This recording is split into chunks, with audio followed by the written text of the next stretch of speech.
happy. I'm poor, but I'm kind. I'm short, but I'm healthy. Yeah. I'm high, but I'm grounded. I'm sane, but I'm overwhelmed. I'm lost, but I'm... Hello, everyone. Welcome back to the Filmbuds podcasts. It said like podcast. This is... I don't notice when you mess up This is episode number 23, and my name's Henry. Braden. And Chloe. And today we are going to be talking about a bunch of movies. We're going to be talking about Lady Bird, The Florida Project, and we're going to be doing a retro review of Perks of Being a Wallflower. And we're also going to be talking about the Rampage trailer and some listener questions and all that good stuff. So it's going to be fun. And and we should say we know Justice League is out, but we like indie movies, so we're going to talk about indie movies. We're going to talk about Lady Bird and The Florida Project instead this week. So sorry if you were hoping for a Justice League review. I'll probably see it sometime in the next week or so, and so I'll probably talk about it maybe next week, but sorry about that. Are you going to be away?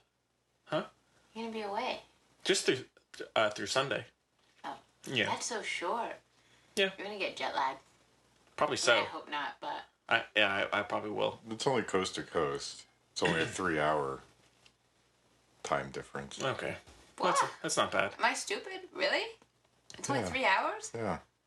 Go figure. Awkward. Really? I thought it was 6. Whatever. But, I should say I'm going to San Francisco tomorrow morning to see my brother for Thanksgiving. So, never been out there. Should be fun. It's a crazy place. Yeah. I saw a lot of naked people when I was there. Cool. I can't That's literally wait. all I remember, and that it's colder than you think. Those are the two things. All right. Yeah. Fair enough. What are y'all doing for Thanksgiving? Eating turkey? Yeah. Not eating turkey. Right. What are you going to be eating? Nothing? I don't know. Well, probably something. I don't know. Tofurkey? Yeah. We don't really do Thanksgiving. That's a shame. Thanksgiving is far and away my favorite holiday. Really? Really? Yeah. What the? You're such a confusing person. Hey, Christmas is too ostentatious. Right. Halloween is my mom's birthday. Right. Okay. Easter is Easter. Right. I'm like just not a holiday person. I just like summertime. I like winter. That's why holidays were formed, because winter's so depressing. We need to be told to be happy. Fair enough. I'd agree with I something don't with that. know. I like a little melancholy. Yeah. We know. Well, how's everybody doing otherwise? Braden, you hanging in there? I'm okay. I feel a little lapsed today because I completely forgot we were supposed to watch Perks of Being a Wallflower. We knew it. Oh, it's okay. Don't worry about it. Don't worry. Yeah. Okay. We'll fill in I'll try to watch it for next week and bring something to the table for next week. I know. I feel like I know exactly what you'd say about it. Which is... So no worries. We'll get there. Okay. But, You can Chloe? just go for a walk and I'll lower my voice. I'll talk to you. It's a good impression. You don't even need me here. Oh yeah, Braden, quick fun fact. So my half-sister, was in town this past week, and she's about twice my age. But Okay. your dad, owner of the Chelsea Theater, taught her creative writing. Yeah. So He did that for a few people. yeah, And she Okay. likes me. yeah. Oh, and she likes Chloe, and she likes you. So because she listens. Okay. Yeah. That's So crazy. yeah. Yeah. That's nutty. No, but there's actually a story behind the teaching thing. So apparently, he liked her writing so much that sometimes he would lead off the class with her writing. And there's one time where she read the first page of her story. She really liked it. He really liked it. But the second page she really hated, and she didn't want to read. And so he, kind of in typical Bruce fashion, crumpled it up and threw it out the window. So That doesn't surprise me in Yeah. the slightest. so yeah, that's a cool little connection there. So, Chloe, anything going on with you? No, Nothing I mean, I've done a lot of stuff, but none of it really matters at all. That's nice. There we go. I feel like I should have stuff to tell. Oh, I brought another fruit for... What? You know how Is this a common occurrence with you? Yeah. People bring you fruit? Yes. I don't know why. Or vegetables. Well, like, because with the kids I take care of, not like, you know, the classes I teach and stuff, Oh, I right. can start to do it again and everything. And especially during the summer, I brought a lot of, you know, fruits and vegetables. And this morning, I was gifted another grapefruit from a different kid who didn't even know the other grapefruit Ooh, a second, kid. more than one grapefruit. That's nice. Yeah. Where are they getting all these grapefruits? I don't know. That's what I want to know. I've gotten an eggplant, several grapefruits, lots of like baskets of apples. So basket and apples. And you got that eggplant, right? Yeah. I said the eggplant. Did you? She said the eggplant, yeah. Sorry? This is the weirdest thing in the whole world. I was somewhere else. I've been given a lot of weird presents by little kids and their parents. It's cool. This one kid made a doll of me. That's... It's nice. I mean, those Is it- are... I don't know if I'd call those are... It's nice that kids are... It's fairly tame as far as presents go for... Yeah. For Is it teaching like figures, I guess. A cute looking doll or like a creepy looking doll? Yeah, like a voodoo doll or a... Is it like a Coraline doll? But I love Coraline. I mean, I don't think I'd be gifted a doll if it was a voodoo doll. I think that defeats the purpose. Maybe that's... Unless they were trying to be like, Chloe, take control of your life or something. I don't know. Kids are being very nice, you know? Yeah. This one kid, we went to, because it's my stepdad's birthday, so his son's family was in town, and I have two little step nieces. So we went to the kids museum, and this one little boy there just decided to like hold on to my skirt like the whole time. And I was like, I don't know what to do about this because like, where's your parent? But he like just didn't really talk, and he just followed me kind of around the museum, and I was really scared to leave the room because I was like, where's your human? Where's your human? You should have asked them that. Exactly like that. Did you come with some humans? But it's okay. We found him eventually. Good. They weren't worried at all. It's kind of more upsetting. Oh yeah, speaking of presents, I was wearing one of my skinny ties at work the other day, and this woman who's a frequent customer... Did she knit you one? No, she said, "Oh, you're wearing another different tie today. I know I'm getting you for Christmas." Aw, She's that's sweet. Oh, thanks. So, That's nice. yeah. So, I saw Bad Moms Christmas last night, really against my will. I thought Kira was saying you were going to go see Roman Yeah. J. Esquire Israel. Roman Israel. No, I thought, there's so many stories. I thought we were seeing Wonder. I literally came back to see Wonder, because I really wanted to, I love Jacob Tremblay. Of course. Number one. What's that show you love? Billy on the Street. Right. Jacob Tremblay's so cute. Anyway, so I thought we were seeing that, and then she was having a bad day, so I was like, well, yeah, you can choose the movie. And she chose one that didn't start for 40 minutes, and it was Bad Moms Christmas. Eesh. And I've never been more upset in my life. I just took a nap. I mean, Most expensive nap in my life. Did the first one make enough money Oh, for yeah, made good bit. Really? Yeah. It was so... Oh my god. And Mila Kunis is the main character. She's a Jew. And there were lots of Jew jokes I didn't like. So... Okay. Veer away from it if you're... Yeah, steer clear. My best friend Connor, who you recently met... Good man. Again. Yeah. Mm-hmm. And his boyfriend were having a fight at dinner about whether it was okay to call Jews Jews if you're not a Jew. And I was sitting right there. And they didn't ask my opinion at all. Well, they didn't want to, They were talking about it, though, in front of everybody. It was very odd. Well, it's one thing to speak about it in a hypothetical sense. It's another thing to, hey, Chloe, you're a Jew, right? Yeah, Can I call you a Jew? Is it okay to say? He's my best friend. I was like, I don't mind being called a Jew. I'm Jewish. And they were like, we're not talking about this right now. I was like, okay. I don't know. I didn't think that was a derogatory term. I thought it was simply an abbreviation of Jewish. If somebody is Jewish, At least they care. Jew. Yeah. I just thought it was funny. But yeah, don't recommend Bad Moms Christmas. For the bits I was awake for, did not enjoy it. Cool. Shockingly. I'm surprised. Color me surprised. You did not enjoy the Bad Moms film. Was it feminist, though? Nope. Okay. that's where it I draws guess. Yeah, I guess so. I didn't really think about it. Yeah, it was. the line. Okay. Catherine Hahn, I had high expectations. I was like, oh, at least her scenes will be funny. Nope. And Susan Sarandon was in it, like I thought it was gonna be. Somebody was asking me. Somebody came into the theater the other day thinking that we were showing a film with Susan Sarandon. I was going, Bad Moms Christmas? no, I don't even think she's in anything. And I guess she is. Bad Moms Christmas. I didn't even. That film is so. It's not even under the radar. Yeah. My radar just doesn't pick it up anywhere. Yeah. It's just not existent at Yeah. all. So. Kira brought it up as a joke while we were at the Chelsea, so she was working with Sam Higgins, and he, I guess, was like listening from like afar, you know, which is, you know, a little rude. And I think he thought we were talking about Man Who Invented Christmas, because he's like, that's not in that, like 12 times. We're like, different movie, different century even. There we are. I'm sure all the listeners are loving this. I'm totally following what's Talk going on now. about Chapel Hill residents. So, cool. Fine, we'll start then, Henry. No, I'm just, we need to be self-aware, I think, you know? Like Rampage.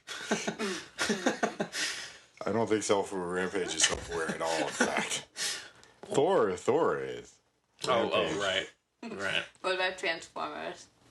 No. No. Michael Bay is not self-aware. Michael Bay has no self-awareness whatsoever. Yeah. Okay, just checking. I would like to actually talk to him and see if he is, but his movies do not come across that way. No. Yeah, maybe he knows. He's just fooling everyone. Yeah. Well, I mean, he's clearly fooling people. He's made $1 billion. Huge money, yeah. So, he's living the high life. Yeah. Dora the Explorer. Yeah. His next big project. Does she transform into anything? I hear explosions. I hope so. All right. Well, any other? No. My feelings are hurt now. Keep going. Who's playing Dora? I don't know. They don't know. They don't know? Maybe Jacob Tremblay. He made cute boots, even though he's not a monkey. Anyway. Right. All right. Well, without further ado, I guess we can get into our review of doing Lady Bird first. So we got a clip for this one. So take a listen. I want to go where culture is, But like how New in the York, world did I raise such a or at least snob? Connecticut or New Hampshire, Well, where you writers couldn't live in the get woods. into those schools anyway. Mom, You can't even pass your driver's test. because you wouldn't let me practice The way enough. that you work, or the way that you don't work, you're not even worth state tuition, Christine. My name is Lady Bird. Well, actually, it's not, and it's ridiculous. Call me because your Lady name Bird is like you Christine. said you would. You should just go to City College. You know, with your work ethic, just go to City College and then to jail, and then back to City College, and then maybe you'd learn to pull yourself up and not expect everybody to do everything. Okay. Lady Bird is written and directed by Greta Gerwig. Stars. Saoirse Ronan. Correct. I always heard Saoirse. Saoirse. Yeah. Saoirse Ronan. Okay. Odeya Rush, Timothy Chalamet, Laurie Metcalf, Lucas Hedges. That's about it. Tracy Letts. Tracy Letts. Correct. All right. That's enough there. And the plot synopsis is the adventures of a young woman living in Northern California for a year. So this one's beginning. That's poor That's structure. That's a horrible plot synopsis. She's lived in California for her whole life. That's literally the point. Sacramento. Yeah. So, I mean, this one has been getting huge buzz. Because it's the best. Huge buzz around the critical circuit. I guess. circuit, yeah. And so... It's all over Snapchat. And it's been making pretty big money. For an indie movie, it's been making big money, so... I've already seen it twice. It came out like 3 days ago. Yeah. So, what did y'all think? I'll let her go, because she's obviously much more enthusiastic about it. So. There you go. That's the review. Yeah. No, I loved it. I loved next to everything about it. There were some things I would have changed, but it was the first... I'm not trying to be... I know I'm always like this, but like, it's the first really good coming-of-age movie, like, for girls that I've seen. Like, my friends and I, or my female friends and I, were just, like, laughing hysterically the whole time because of stuff that just Okay, Henry, it was worse the first time. You weren't there for that one. But just, like, just so much of that stuff actually happens, and you Yeah, never get I mean, to see it. it Like felt- when they're just sitting there eating cheese all the time. I mean, it felt very genuine. Like it came from a place and it of. was sweet, and it was like real, and they didn't try to overdo anything, like the mother-daughter relationship. Yeah. My mom and I are way too close, so couldn't relate to it quite as much, but I looked at it from my sister and my mom's point of view, and it matched up perfectly. Yeah, there's some pieces in it that struck pretty Yeah. close. So. And the boy stuff, it was really good. And she was relatable, but not in like an obnoxious way. And she was just an average person who I wasn't like just the same as, but we still got it. We Yeah. connected. Mm-hmm. And Cool. the best friend was everything. Mm-hmm. Well, Braden, you saw Florida Project and this very Pretty close much together. back to back. Yeah. So what did Unfair comparison. Yeah. What did you think? I'm not a Greta Gerwig fan, and I tried. Big surprise there. But I tried to. I set that aside going into the film, and I think I did a fairly good job of watching it from a more objective, unbiased perspective. And I got to say, I was pleasantly surprised by the film. Yeah. I thought some of the dialogue was very good. I thought it was very human, very subtle.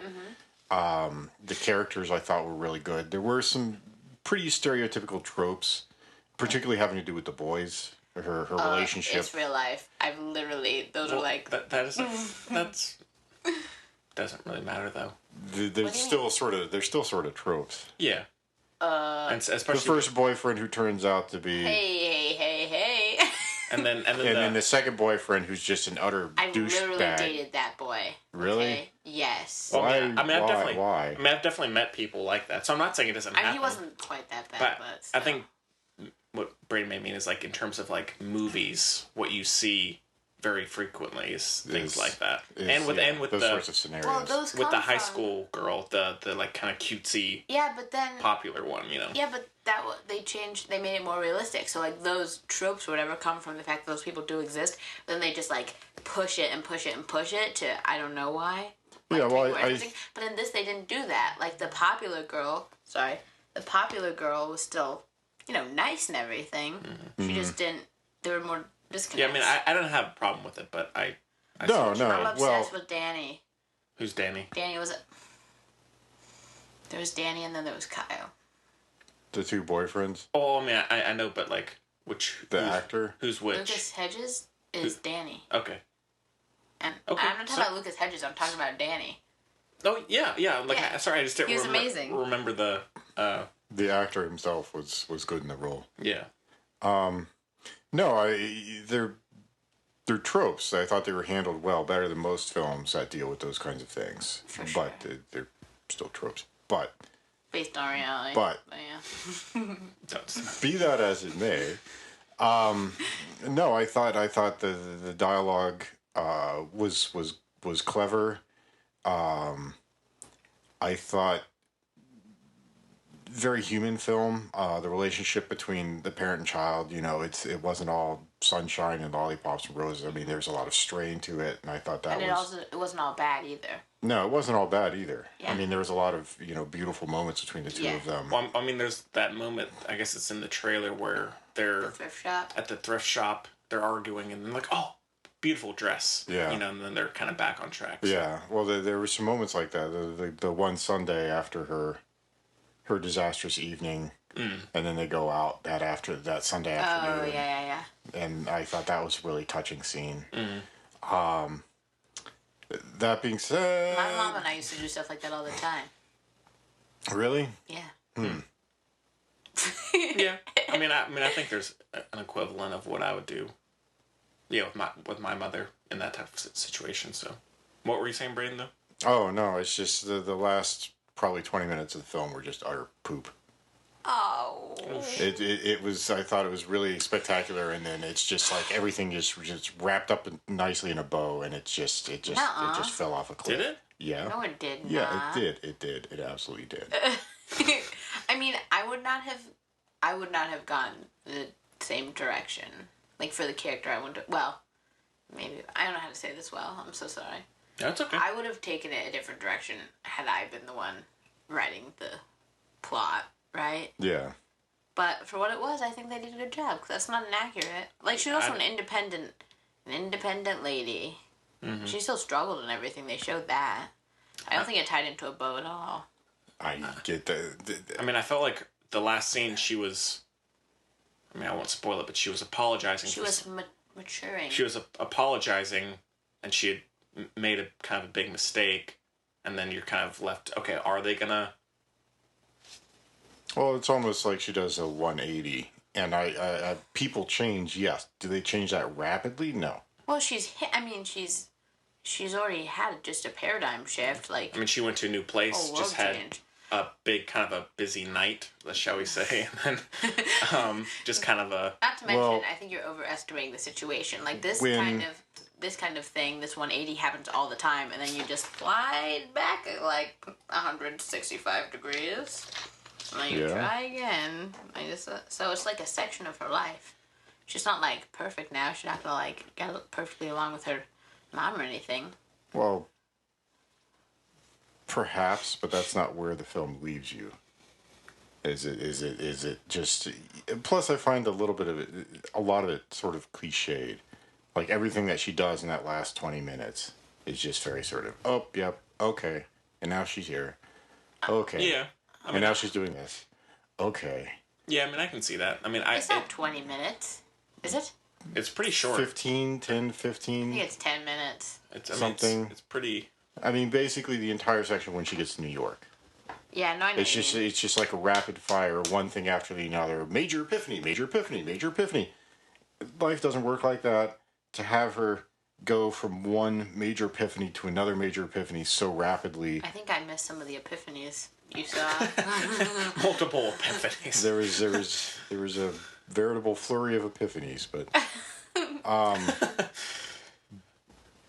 but it just seemed too quick, too tidy, too nice, and so I thought the subtlety, the complexity of the rest of the film just sort of goes blah, and falls off completely at the end. Well, it might also have seemed more that way because she's in the same location for like the vast majority of the movie, right? Mm-hmm. But it does take place over a year, so really it is like quick things happening.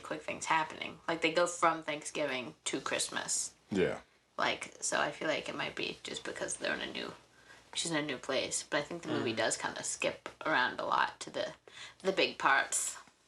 Right. Yeah. Henry loved it, obviously. Well, I mean, I did really like it.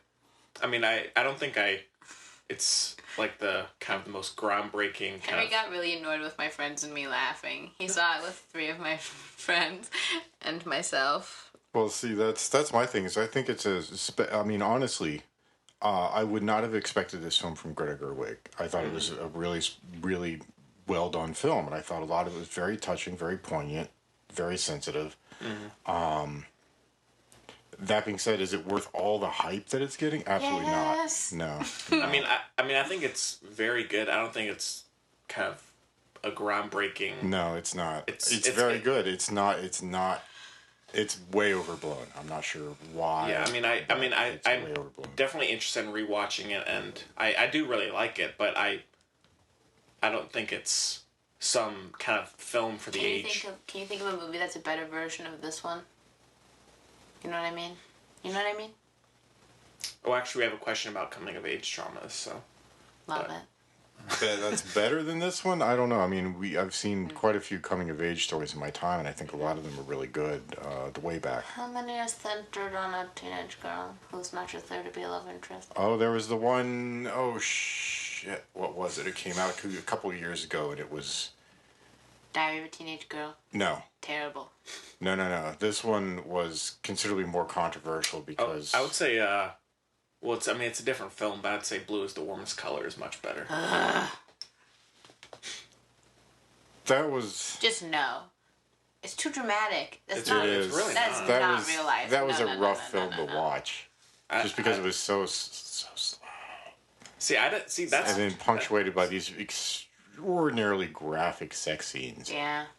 I didn't. I mean, it's like they're all sitting around and talking, and they're eating some dinner, and then they're talking, and then very, very graphic lesbian sex scene, and then talking. Well, I mean, it's like, for that film, it being 3 hours, it's a film that does not feel that long to me. Like, it felt It very... didn't feel that long that's to me something either. It felt 7 hours. That felt like... That it felt... I'm right there with you. Incredibly genuine, and it just kind of flowed along. That's just not... I have to disagree here. I That's can't fine. remember. So hard. Even the relationship is just not... At least See, in my Well, experience, there how it works at all. there was a film came out a couple of years ago that was a big sort of controversy in a way. God, I can't remember. We played it at Chelsea. It was only there for a week. It didn't get a lot of critical praise, but Peter Sarsgaard was in it. You mean Alexander Skarsgård? Maybe him? Diary of a Teenage Girl. No. No, it was that. Peter Sarsgaard. Oh, An Education? Is that it? No. That wasn't it. I don't know. That Peter wasn't it. Skarsgård was in An Education. No, it's Peter Sarsgaard. What did I say? You keep saying Skarsgård, I think. I keep thinking of Alexander Skarsgård. There are too many Skarsgårds. Are they not in related? Hollywood. Oh, this is Maggie No. Gyllenhaal's husband? I think it is, though, An Education. I mean, for me, like the relationship Slap? and That's a TV show. I'm just kidding. It's just a funny name. Blue is the Warmest Color. That relationship or the main relationship felt much more interesting than what is it? Very Good Girls with Dakota Fanning. No, that's not didn't it see Oh, either. that. for heaven's sake. I haven't even heard of that. Yeah, I haven't Really? even heard of that. You guys, it's stupid. Okay. Jesus. All right. I'm just surprised you hadn't heard of it, though. Are you I'm gonna sure look it's it not up. An Education? No, it's not an education. I'll just sit here I'll look quietly. it up. I'll look it up. You guys keep chatting. Keep chatting. I mean, the relationship in that felt much more interesting than in this, which now it's a completely different kind of story in terms of what she's going through, but This one is like actual life, though. I think Blue is the Warmest Color can be actual life too. I don't see how it's not. But they're also like in high school. I don't know what kind of life you led. Is the girl in Blue is Warmest Color. I know. That's what. Right. Oh, jeez. And she meets someone and it just sparks a complete kind of long-term romance. Yeah, but exactly. Right? Girls like Saoirse Ronan just has she develops like a crush. Like she sees him and she's like, oh, he's cute. It's like, oh, we have similar interests. Like, and she goes and talks to him and she freaks out and everything, right? Like it does the whole thing, and it takes a good while for anything to happen, and that's how it works. Yeah, and that's how it is in the Blue is Warmest Color. Is they're together, then they're not, then they Yeah, kind of work back to each other, and then it's... Never mind. We're not gonna... Obviously, we're not gonna agree. But no, anyways, getting back to Lady Bird, so, I mean, I really liked Saoirse Ronan. Saoirse Ronan. Correct. Or So, not whatever. Saoirse Ronan. Unpronounceable. and, I mean, I would say everything in the film was very simple, but I think it worked for the most part. Simple. I mean, all the It's clean. I mean, it's not simple. Difference. I mean, in terms of like the Lucas Hedges character, they're all very Yeah. cleanly cut. Yeah. But I mean, I think it, for the most part, works to its advantage. Although I think at times it would be jump through things a little quick, like Braden was saying. I didn't really have an issue with the end per se, but I felt like we didn't get to hear about what happened with the teacher who was depressed. You know, and I felt like it would just kind of jump away from things, and it wouldn't really... He'll be fine. I hope so. I don't know, though. But it would kind of not wrap things up. I don't need things to be wrapped up in a nice bow, but, it felt like it would just jump away from things very quickly. Because it was about... Which I know it's about her, Bird. but it's just... Braden's freaking out. No, you were right. I'm sorry. It is the Diary of a Teenage Girl. Yeah, that's I Alexander thought it was like the Skarsgård. life of Minnie something something something or something like that. Yeah, Diary of a Teenage Girl. Just terrible. Just awful. Didn't see it. But...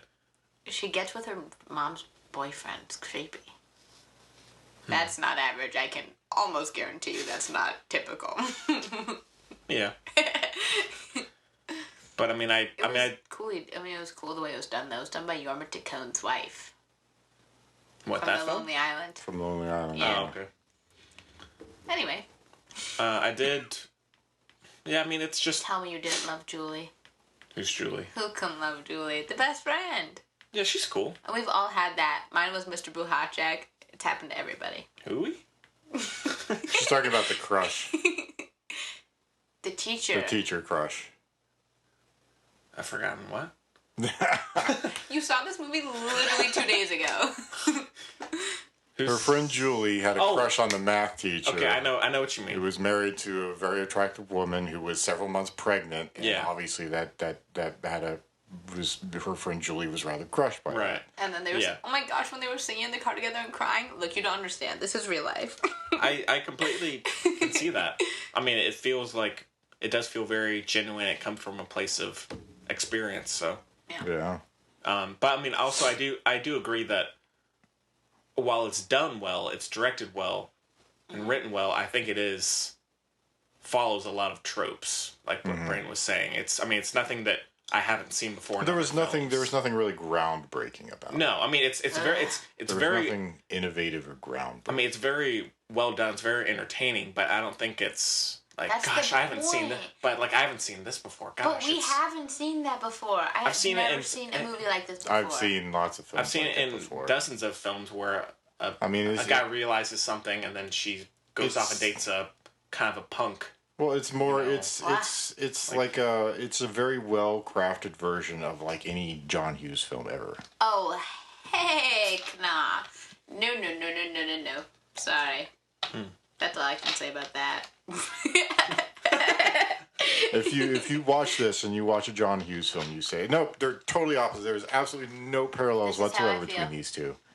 That's They fine. both have some scenes in a high school. That's all I got. There you have it, Braden. Okay, I stand corrected. Yeah. John Hughes bought the rights to Perks of Being a Wallflower. Really? Yeah, he was going to film it, and I think, oh crap, who was it going to be? He was going to, I got in trouble this morning for saying crap. I totally forgot my surroundings. Crap is like the worst thing you can say if you're in elementary school. Oh. Like, you're going to jail. No, I'm pretty sure there's some other really, really horrible They things. hate crap. Elementary jail. They hate crap, yeah. Keep talking while I think about it. Sorry. But I mean, I thought there was one scene. Oh, Shia LaBeouf. He was gonna cast Shia LaBeouf as Logan Lerman, and he was gonna do Kirsten Dunst as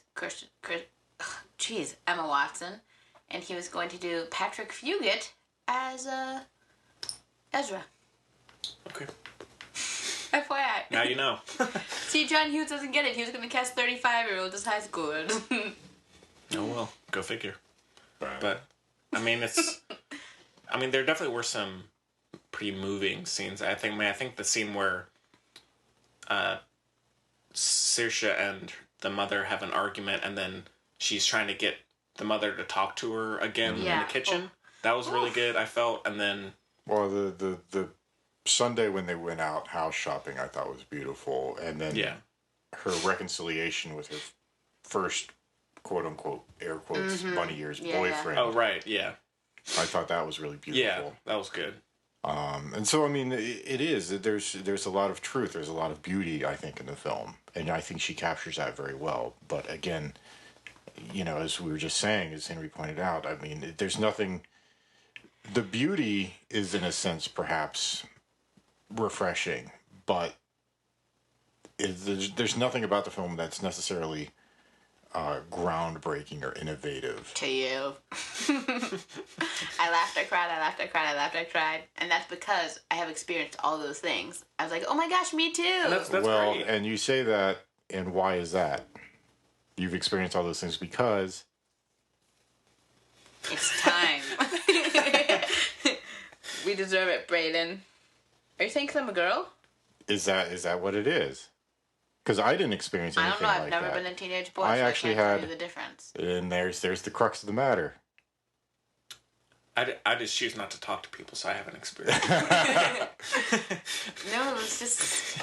I just loved everything about it. To I me, mean, it but was like, groundbreaking. I mean, and it was hilarious. I have not laughed that hard at a movie in a long time. I thought it was consistently the funny. scene with the coach doing the play. Oh, That was funny. That was the funny. funniest That was thing very that has funny. ever happened. That was good. Yeah. I can see why people love it. Yeah. I mean, and I really like it. And the Don't get acting's me- on point. Yeah, Saoirse Ronan is very good, I think. Yeah, she was And they left her excellent. face alone. Props. See, boys Did don't they, or notice. did they actually Add it? add I don't think so. I think Because I've seen her in a lot of stuff before, and she always looks like alabaster complexion. yeah, because that's Well, I'm that's sure they like did everybody in something. movies. Well, is that because she actually has probably a that's a glowing, very radiant common. complexion, or does she actually have She's like my age. sort I'm of sure spotty she acne has- stuff? She's my age. I'm sure she has some acne, and that's like a typical place. And I don't think they'd put it in. I don't think they'd add Well, it. they may have. Maybe Some tiny people are touches, lucky. Some people are lucky and actually have really nice I complexions. know, but some people are also lucky and are movie stars, and they put lighting and makeup on them for 12 hours before they actually start filming anything. Yeah, oh yeah. but Chloe, you have a nice complexion. Thank you so much, Henry. You too. You're welcome. And so do you, Braden. No, my complexion's awful. Braden, you're Not true. No, it's well, I'm 41 years old, you would think, but no, my complexion is really horrible. Braden, you're glowing. You are I glowing. am not at all. That's just the light catching off of my gray facial hairs. But I'm trying to think of what else. But yeah, I mean, it's I liked the.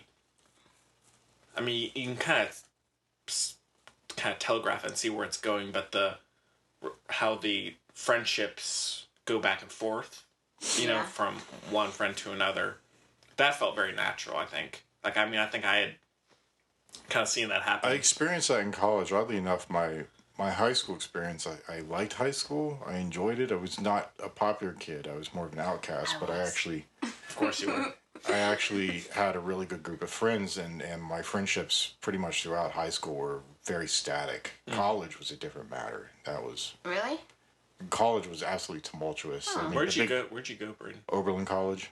That's where my Kyle goes. Who? Oh, your douchebag boyfriend from high school. Oh, Jeez, Braden, you had to bring it up again. shout out to him. No, it's nice. It's fine. Okay. Yeah. Anyway. Yeah, I went to Japan for a year and came back, and all of the social dynamics have completely yeah. changed. That'll happen. Because Yeah. the friendships are so new and they're kind of like, I don't know how to phrase this well, necessary. Like they're Yeah. kind of forced, you know? And that's the I other had to thing. file a missing persons report my first year of college. It was a mess. That's the other thing I was going to say is I actually knew somebody. There was somebody in my hall who we had a party, you know, within that first week we were there, and there was obviously alcohol there. And one of the young women there actually had alcohol poisoning. Mm-hmm. And other than her not drinking nearly as much for pretty much the rest of the 4 years that she was there, Yeah. she didn't have any major turnaround. My best friend's had alcohol poisoning 3 times. She's a fun lady. Good Lord. Yeah. Yeah, that's not good. And then I think Wait, I think do I one know of my this? No, you've never met her. Okay. And then my other friend had to be taken out of a football game once, I think. But I don't drink, so there we are. You know, I've been drunk once. When I was.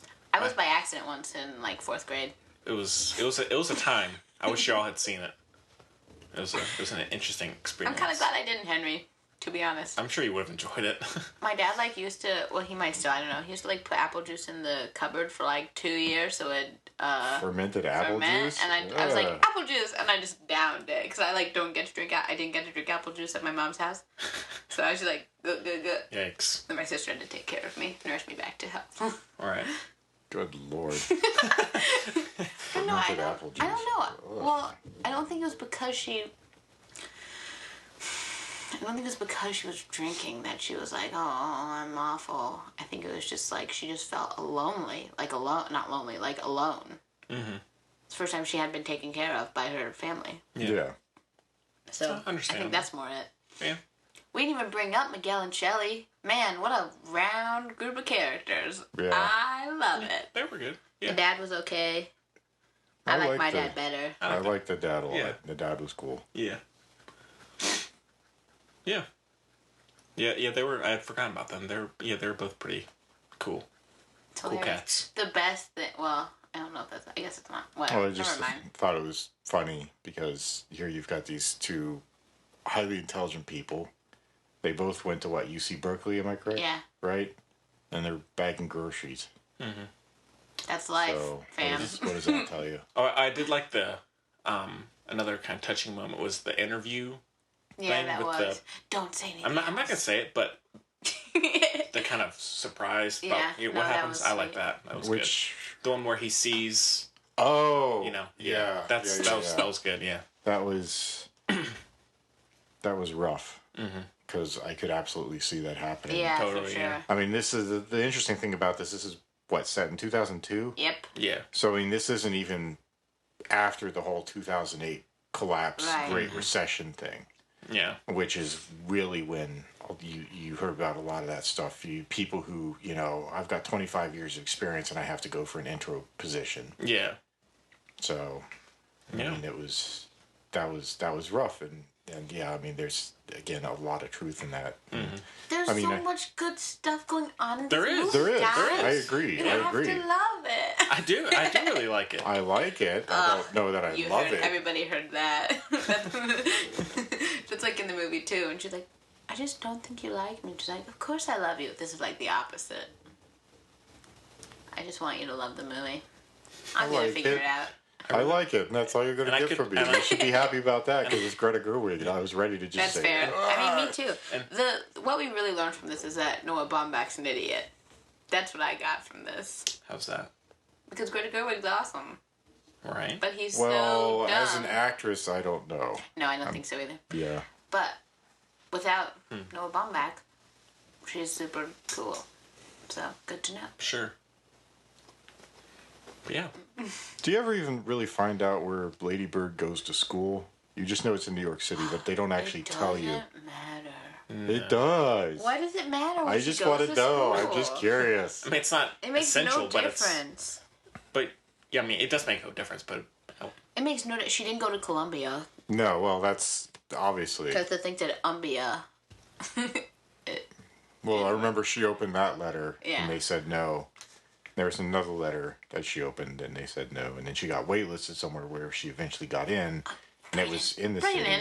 city. Braden must know. Braden. Greta Gerwig, if you're listening, please let us know. Send us an email. Filmbudspodcast@gmail.com. I feel like she would listen to this. Yeah. Or on Twitter or Facebook. Yeah. Tweet us if you like. Tweet us, Greta. Yeah. Oh, there's actually a while back. There's some kid actor, I forget who followed me on Instagram. Who is it? I don't know. Can't Kid remember. actor? Yeah. Is he from It? He's not Jacob Tremblay. Jacob wouldn't have a Twitter. He's too wholesome. No, it was the kid from Little Evil. Really? I think so. Here, let me look. The little miniature Angus Young dude. Yeah. Hang on. Yeah. Chloe's having a moment. Tay Diggs followed me on Twitter. Don't know why. I think it was an accident. Just give me a second here. Keep doing your thing here. I'm too distracted to do anything else right now. That's so funny. He found you. You're being stalked. He's probably not listening anymore, though. He just listened to his. Wait. Well, was he listening to the podcast, or was he just following you on Instagram or Oh, something? Rico Crime Club. If he listened to the podcast, because we really hated on that movie, and I think we even hated on that little kid. Yeah, I gave it like a 1 star. Really? So. Yeah. I really bad. liked Little Evil just because it was so corny. So corny. I mean, it wasn't a great film by any measure. I'd have only given it probably 2 or 3 stars, but Have I you mean, it was seen- fun to watch. Have you seen Adam Scott's new show with, what's his name? The guy from The Office? Craig Oh. Robertson. Robert. I get him confused with the guy I really like. Whatever. What, called Ghosted? Yeah. No, I haven't seen that. Pretty funny. Is it? I'm a fan. Well, just because I'm a fan doesn't mean it's funny, but There's a lot of little weird shows out there now. People of Earth, I kind of want to see. I have not seen it. I've heard it's gotten good. Well, whatever acclaim. Well, I can't relatively, find him. Maybe he unfollowed me. he unfollowed you after he listened Oh to wait, the maybe podcast. it was on Twitter. Oh, He didn't geez, like the Henry. hate. He didn't like the hate. He didn't want the hate. We literally said he was not good. I was hoping it was gonna be like Yeah, he wasn't great. Finn Wolfharder. Something really exciting. No. Oh, a Or friend of mine. Jack. A friend of mine got one of his tweets liked by Mark Hamill. Nice. Oh yeah. No bullshit. I'd there. rather have a tweet liked by Jack Dylan Grazer, but it's fine. Yeah, I can't find him. Oh well, sir. So, but there was at some point. anyways. But yeah. All right. Well, anything else about Lady Bird? It's the best movie ever. Not literally, but still. I mean, Chloe, you've been given rave reviews of the last couple shows. That's 488 stars out of -7. I don't even know how that's still thoroughly confusing. well. My brain. Listeners can figure that one out. A little brain teaser for you. My brain. It hurts. All right. Well, Braden, out of 5, I give it 3.5. I'll go 4.5. Thank you. That's pretty good. You're welcome. We'll work on it. You should just Braden. be happy I didn't dock more stars because there was a Dave Matthews song in it. It's supposed to be funny. It's supposed to be funny.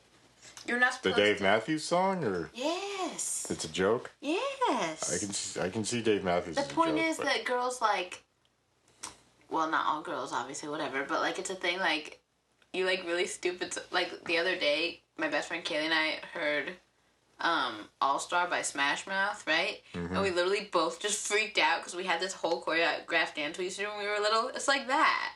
And we like literally were Yeah, crying yeah. because we heard All Star by Smash Mouth. Yeah, What the man. heck? I know what you mean. It's a thing.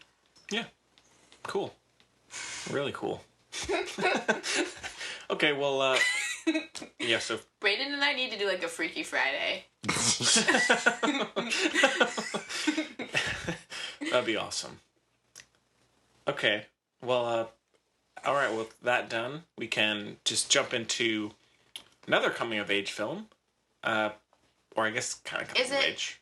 Yeah, kind of. Well, maybe. No, Anyways, it's not really. All boys think that this and Lady Bird are like the same movie, and it's very confusing I to don't. me. I don't think they are. No, I think don't they're- know where. I think they're vastly different. Okay, well, They the deal- only other 2 boys I've talked to about this thought that they were the same. Yeah. Well, if you're referring to Cooper, they're not at all, and he doesn't think they're the same thing. All right. Well, let's. What it boils down to is the fact that both of them do largely revolve around the relationship between a mother and a daughter. Yeah. Which, yeah, they do. Yeah. And The point to it socioeconomic is Lady status. Bird is more of a coming of age film, whereas I don't know what Florida Project. I mean, I'm still struggling to figure out what. Well, I mean, I feel like Lady Bird is more of an emotional experience, whereas Florida Project is It's more like of a secret PSA. almost like a In a way, almost yeah. like a social class experiential Yeah, kind of look. yeah. I love a good secret PSA. Kind of introspective. Secret PSA. Oh, I went to the Cairo Film Festival. We didn't even talk about that. Oh yeah, There's a secret PSA in there, so it made me think of it. cool. So secret, I don't know what it was really about, but anyway. All right. What are you saying to me? What are you just saying? Okay, well, let's jump into the Florida Project, and we have a clip for this one as well. So let's take a listen. Yeah. I got a videotape of the kids illegally entering the utility room and pulling. Did you hear what I just said? I got it. I'm gonna talk to her. Captain Skin, you're out of here. It's only second week of the summer and there's already been a dead fish in the pool. We were doing an experiment. We were trying to get it back alive. That wasn't my idea. And water balloons thrown at tourists. You can't fuck with tourists. They didn't tip Are you us. serious? No. Oh my god, this is unacceptable. I failed as a mother, Mooney. You've disgraced me. Harley? Yeah, Mom, you're a disgrace. Okay, so Florida Project is directed by Sean Baker, stars Brooklyn Prince, Bria the Knight, He practiced. Willem Dafoe, and that's about it in terms of kind of lead actors. But the plot synopsis is set over one summer. The film follows precocious 6-year-old Mooney as she courts mischief and adventure with her ragtag playmates and bonds with her rebellious but caring mother, all while living in the shadows of Disney World. So, directed by the...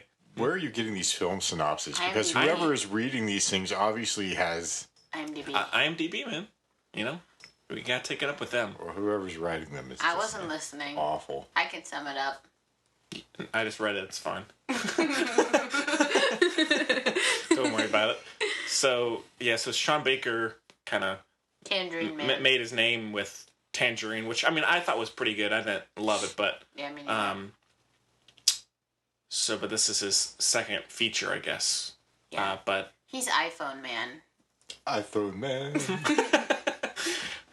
So this one's kind of been circulating over the last few weeks, and yeah. But yeah, so what did y'all think? Spectacular. I mean, there's really no two ways about it. Yeah. I think one of the most wonderful, beautiful, heart-wrenching films I've seen in a while, actually. Mm-hmm. My goodness. Yeah. Get real, Chloe. Yeah, I mean, I'm about 2 weeks removed from it, I guess, or so, but I mean, I really loved it. I mean, I think while I do really like Lady Bird, I think, I mean, they're not similar films per se, but I think this was more emotionally kind of. Well, yeah. What's The the character, word? I'll put it this way: the character dynamics central to each film it's pretty much the same. Yeah. It's a mother and a daughter. The themes that each film addresses, however, are very vastly different. Which, I mean, I think in the Florida Project, I felt were much more novel in terms of showing the relationship of this really young mother and the girl, and especially being they live at this motel. Yes, and cardboard box outside Utopia. Yeah, right, pretty much. And I loved all of the just very quick little experiences while meeting people and them getting into trouble and then kind of running away, and then you see what happens later on, and I thought it was great. It was very raw, it's very realistic. So I thought it was great. Mm-hmm. Chloe? I really liked it and everything. I was not, aside from aside from thematically and blah, blah, blah, I didn't love the way it was put together. Like, to me, it felt kind of long. I would say it was choppy. I would say it felt a little long. Yeah. But it was choppy. I didn't have too much of an issue with it. Individually, they were all beautiful little sections of life, right? But when they tried to, squeeze it together, I was like, it just feels really long because there's no direct... Right. It's not, you know what I mean? Mm-hmm. I kind of felt that at times. I mean, I can see how it might be disjointed, but at the same time, if you're following a child, this is how it seems to me, in a sense. I don't often reflect on my childhood, but it seemed to me that's kind of what it was a series of very compartmentalized sort of little adventures. Yeah. I go to the park and play football. Then the next day I go to the creek with my friend and we catch frogs. And then the day after that, and so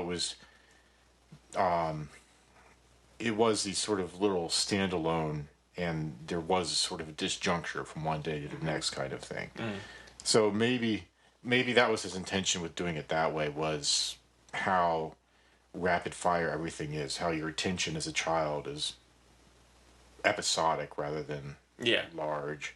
Because they do something in an abandoned house or a place that has We've all been there. effect later, and then it's like, a minute later it's completely out of their mind. Right. Even though as adults you think, oh no, that's not a good idea. Yeah. What's going to happen to it down the road, and maybe this will have lasting effects. They don't care, And so they just. It does feel very natural that way.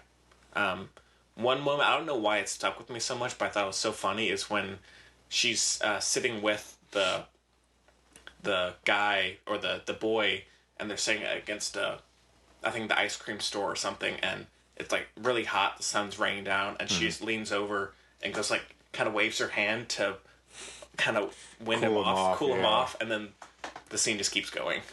The boy, he doesn't even really react. She's just kind of well, that's what I then thought was so cool about it, is I think there may have been some dialogue in places, but I think largely what Sean Baker did was said, okay, here's a scenario, you're doing this, she's here, this is going on, and then it was go.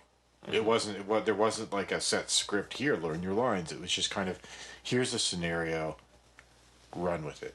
Yeah. And so, they would maybe do takes where a lot of it was improvised, and then he would just go through whatever takes there were and then choose the best one. Mm-hmm. But it felt, all of it felt very, I don't know what you would say, cinema verite or something like that. That kind of thing. I mean, was that what they did with the French New Wave? Yeah. Right? Where they just, here's a scenario. Go. And Thor, apparently. And Thor, apparently. Yeah, that's right. We were talking about how so much of that was improvised, but it was so much of it felt real instead of staged to me. Yeah. Like they were reacting in a very sincere, genuine way to some sort of situation rather than, gotta see my lines. Yeah. Oh no! Why are you taking away my waffle? Now I'm angry. Was. Did that happen? Well, I mean, something like that. And I was just wondering if I'd forgotten about a waffle. Sorry. It's Why are you irrelevant. taking away my waffle? It's irrelevant. I mean, there was the one scene in the diner which was very tense, right? Yeah. Between the mother and her friend. Yeah. So I thought the mother was amazing. She was great. But you know about her, right? It's her first role. Yeah, they found her on Twitter. It's like Really? the Or no, American not Twitter. Fish I'm sorry, Tank. Craigslist. Huh. I didn't know. I knew it was her first film, and she's actually going to be in Harmony Korine's next film. So. Good lord. I'm excited to see that. But yeah, I thought she was great. I love the relationship between her and the daughter. Yeah. And yeah, it was just great, like tiny little moments that are really stick with you. So yeah. Chloe? That's pretty good. Well, I mean, it's obviously like heart-wrenching and, difficult to watch in a lot of ways. And I just like cried the whole time. Yeah. Which, contrary to popular belief, is not always my favorite activity. But, I mean... I cried. I cried some more. Then I cried a little bit after that. Yeah. I mostly cried. Start doing a tally, Oh. But no, I mean, it was... I don't know. I don't mean to be obnoxious, but it was like obviously really good in all the ways everyone thinks it's really good. Oh man, I just feel like But you're it was hesitant not, to like, say. You my can say favorite. you can say your piece. It just wasn't my favorite thing that has ever happened. That's But, fine. like, That's fair enough. I'm not hesitant. I just generally don't have much to say. It's I really okay. liked I will say though. Well, I don't know how to say this. Anyway, I liked the motel overall aspects a lot, like how Willem Dafoe. Oh yeah, I really loved his scenes. Stuff was good. Yeah. Mm-hmm. The relationship was good. It was a little. I didn't like how he was by far the most stable person in it, and even Scooty was the most normal child. Yeah. Like. I actually know the other kid that was a friend that got the one grounded. Who didn't talk. Yeah. Girl wasn't normal. She didn't talk. No, not Jancy. But you remember the friend at the very beginning of the film? And then he ends up moving to New Orleans? Oh, he was so cute. Oh, yeah, he had a good dad. Yeah, he was the only normal kid because, even though he was living in these absolutely impoverished, dire straits like the rest of them, father was like, no, discipline. Yeah. You did something bad, you're grounded. Yeah. You don't get to go out and play.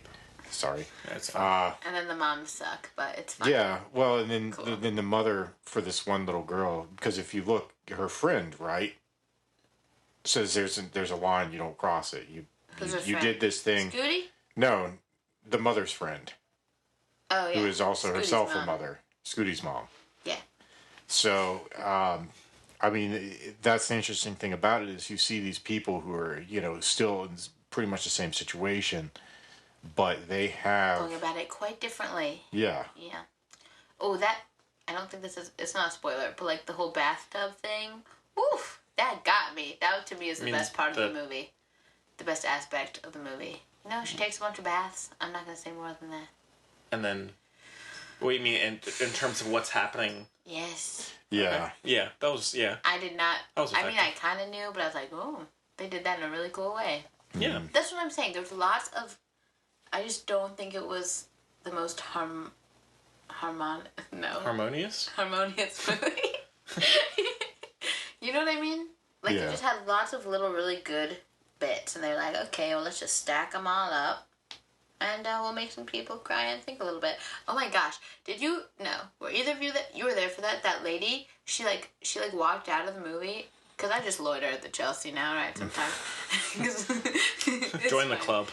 Yeah, right? So anyway, she walked out of the movie and somebody was like, "Oh, you didn't like it or whatever," and she's like, "No." She walked out probably 20 minutes and shit. It just made me so happy I never had kids. I'm like, "Oh, I'm happy you didn't have kids too." Yeah. And we've had a lot of people walking out of that film.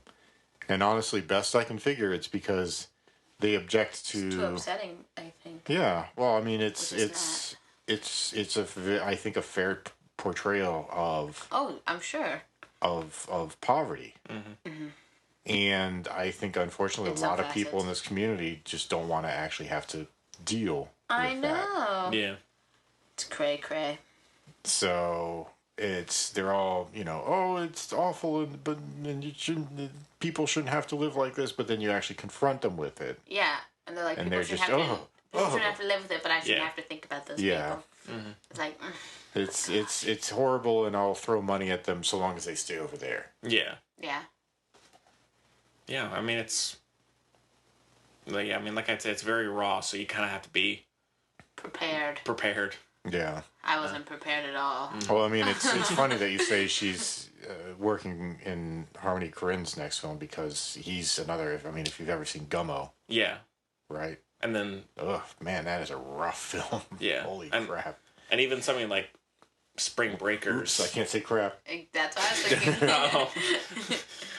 Even something like Spring Breakers is like very experiential, kind of piece to piece, and it's just very raw at times. And so, I mean, I like Harmony Korine, so I mean, I think she's a good fit for his. I mean, style. she obviously, she works really well. Have you guys seen Fish Tank? Yeah.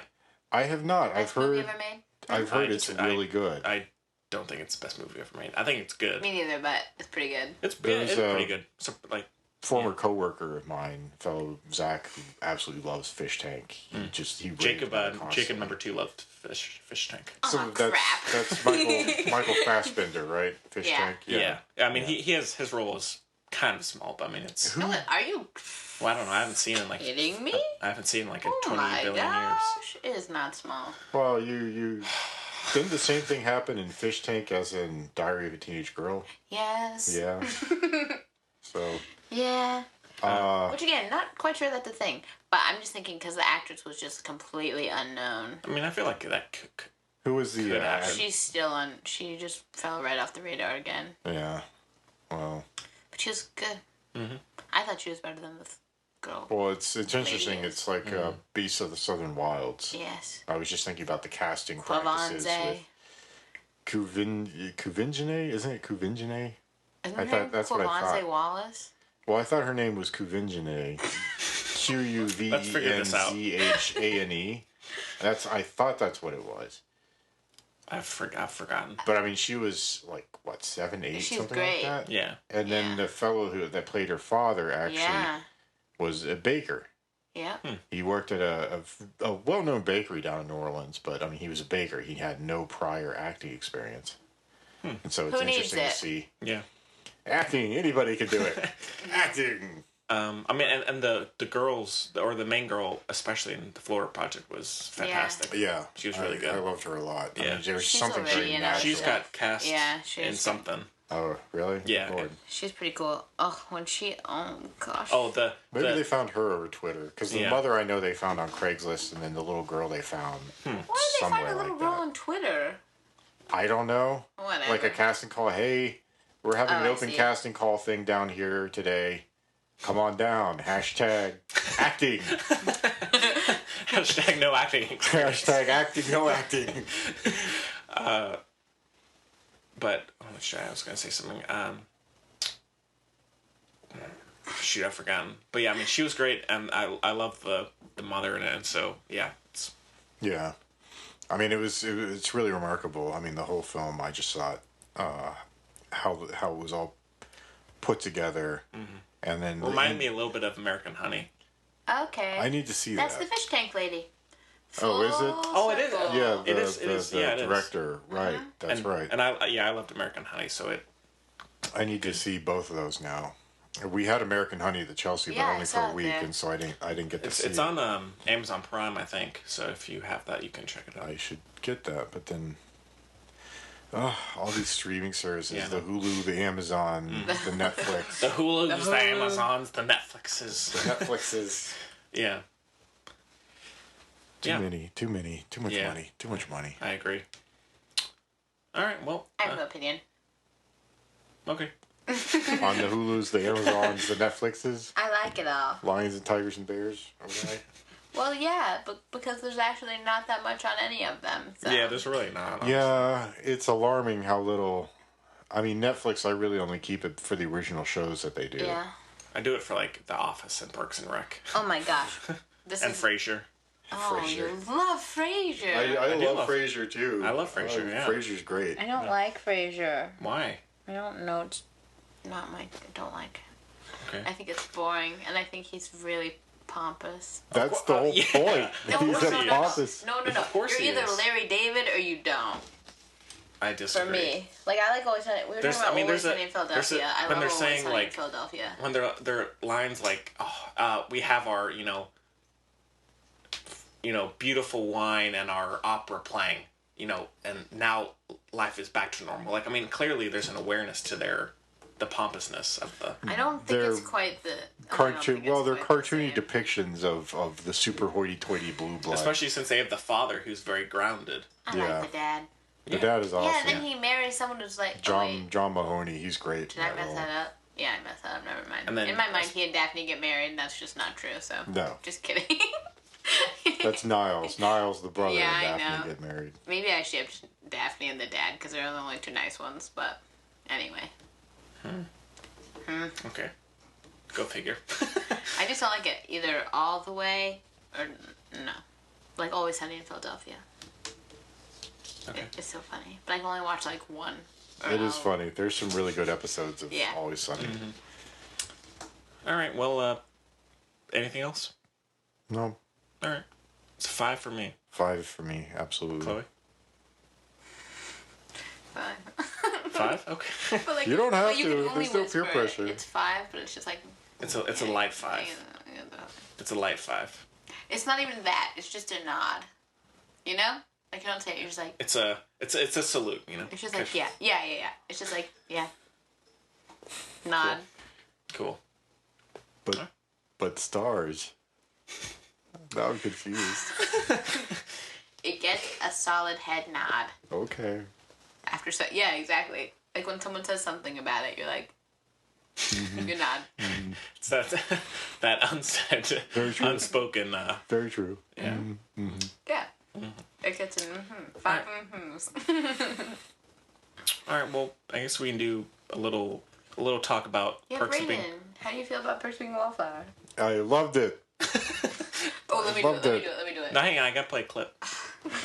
All right. Perks of Being a Wallflower clip is coming now. How was that kid? Relax. Relax, he's a friend of mine. Stay here. I didn't see anything. Yeah, I know you saw something, but it's okay. Okay, listen.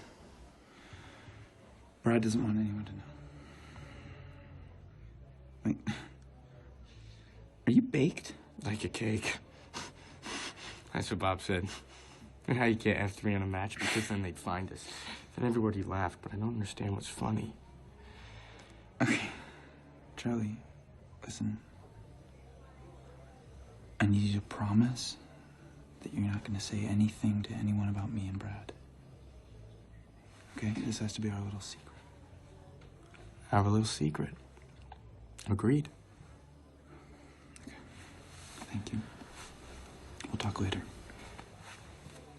All right. So after a quick little talk session off air, we're back to it. Here we are again. So, Perks of Being a Wallflower was released in 2012. It's directed by Steven Chbosky and stars Logan Lerman, Emma Watson, Ezra Miller, Paul Rudd, Mae Whitman. Right, and the plot synopsis is an introvert freshman is taken under the wings of 2 seniors who welcome him to the real world. So, yeah. There's no real world I've ever been a part of. Yeah. So, Braden, you You haven't seen this, correct? No. Okay, that's fine. No spoilers. No spoilers.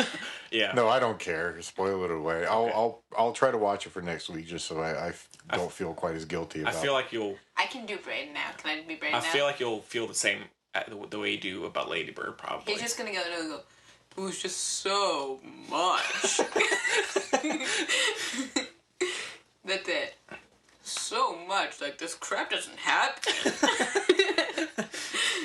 And the bit with him in the car and the did it, no. What star rating would he give it? For Braden? Yeah. I mean, I'll give it a 2, just because. Yeah. Well acted. Thank you. Yeah. Acting. Hashtag acting. Yeah. Well, Chloe, I mean, I just kind of picked this one out of the blue for it, but fits well with the yeah, Lady Bird. I think it does. Because this one's a lot more. Okay, well, so the book was huge when I was at the right age for it, which is like 13, 14. Book was huge. Yeah, and I saw huge. The. Mm-hmm. Huge. Braden's huge had a lightsaber. It does? Yeah. Huge. Yeah. Hear it? Ready? Say it and I'll do the motion. Ready? Huge. Anyway. But, it was... Memes galore. Yeah. It was really good at the time. Like I said, I saw it when it, literally first came out. And it was amazing. And I couldn't even believe that had just happened. But also, I had not been in high school. I think I saw it, the movie, before my freshman year of high school. So I was like, oh, wow! I think I saw it when I was in college. Oh, well then I'm... Oh, okay, yeah.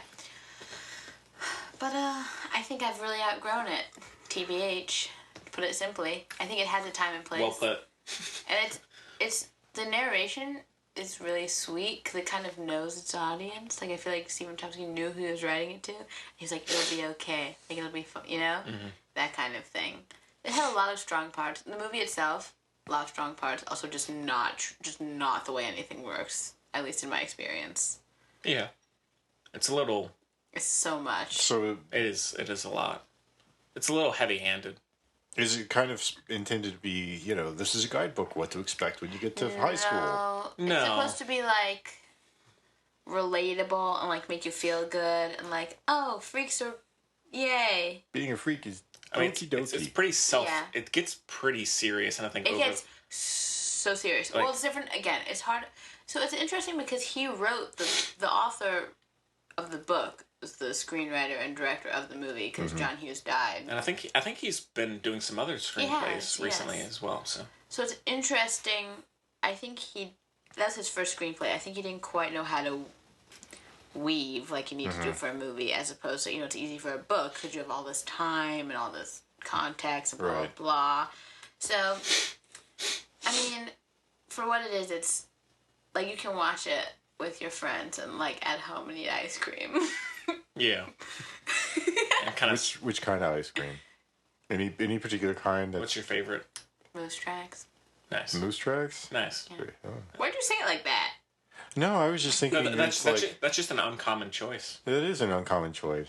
I'm an uncommon gal. You're right. You're a freak. It's. My dad was really good friends with Ben and Jerry.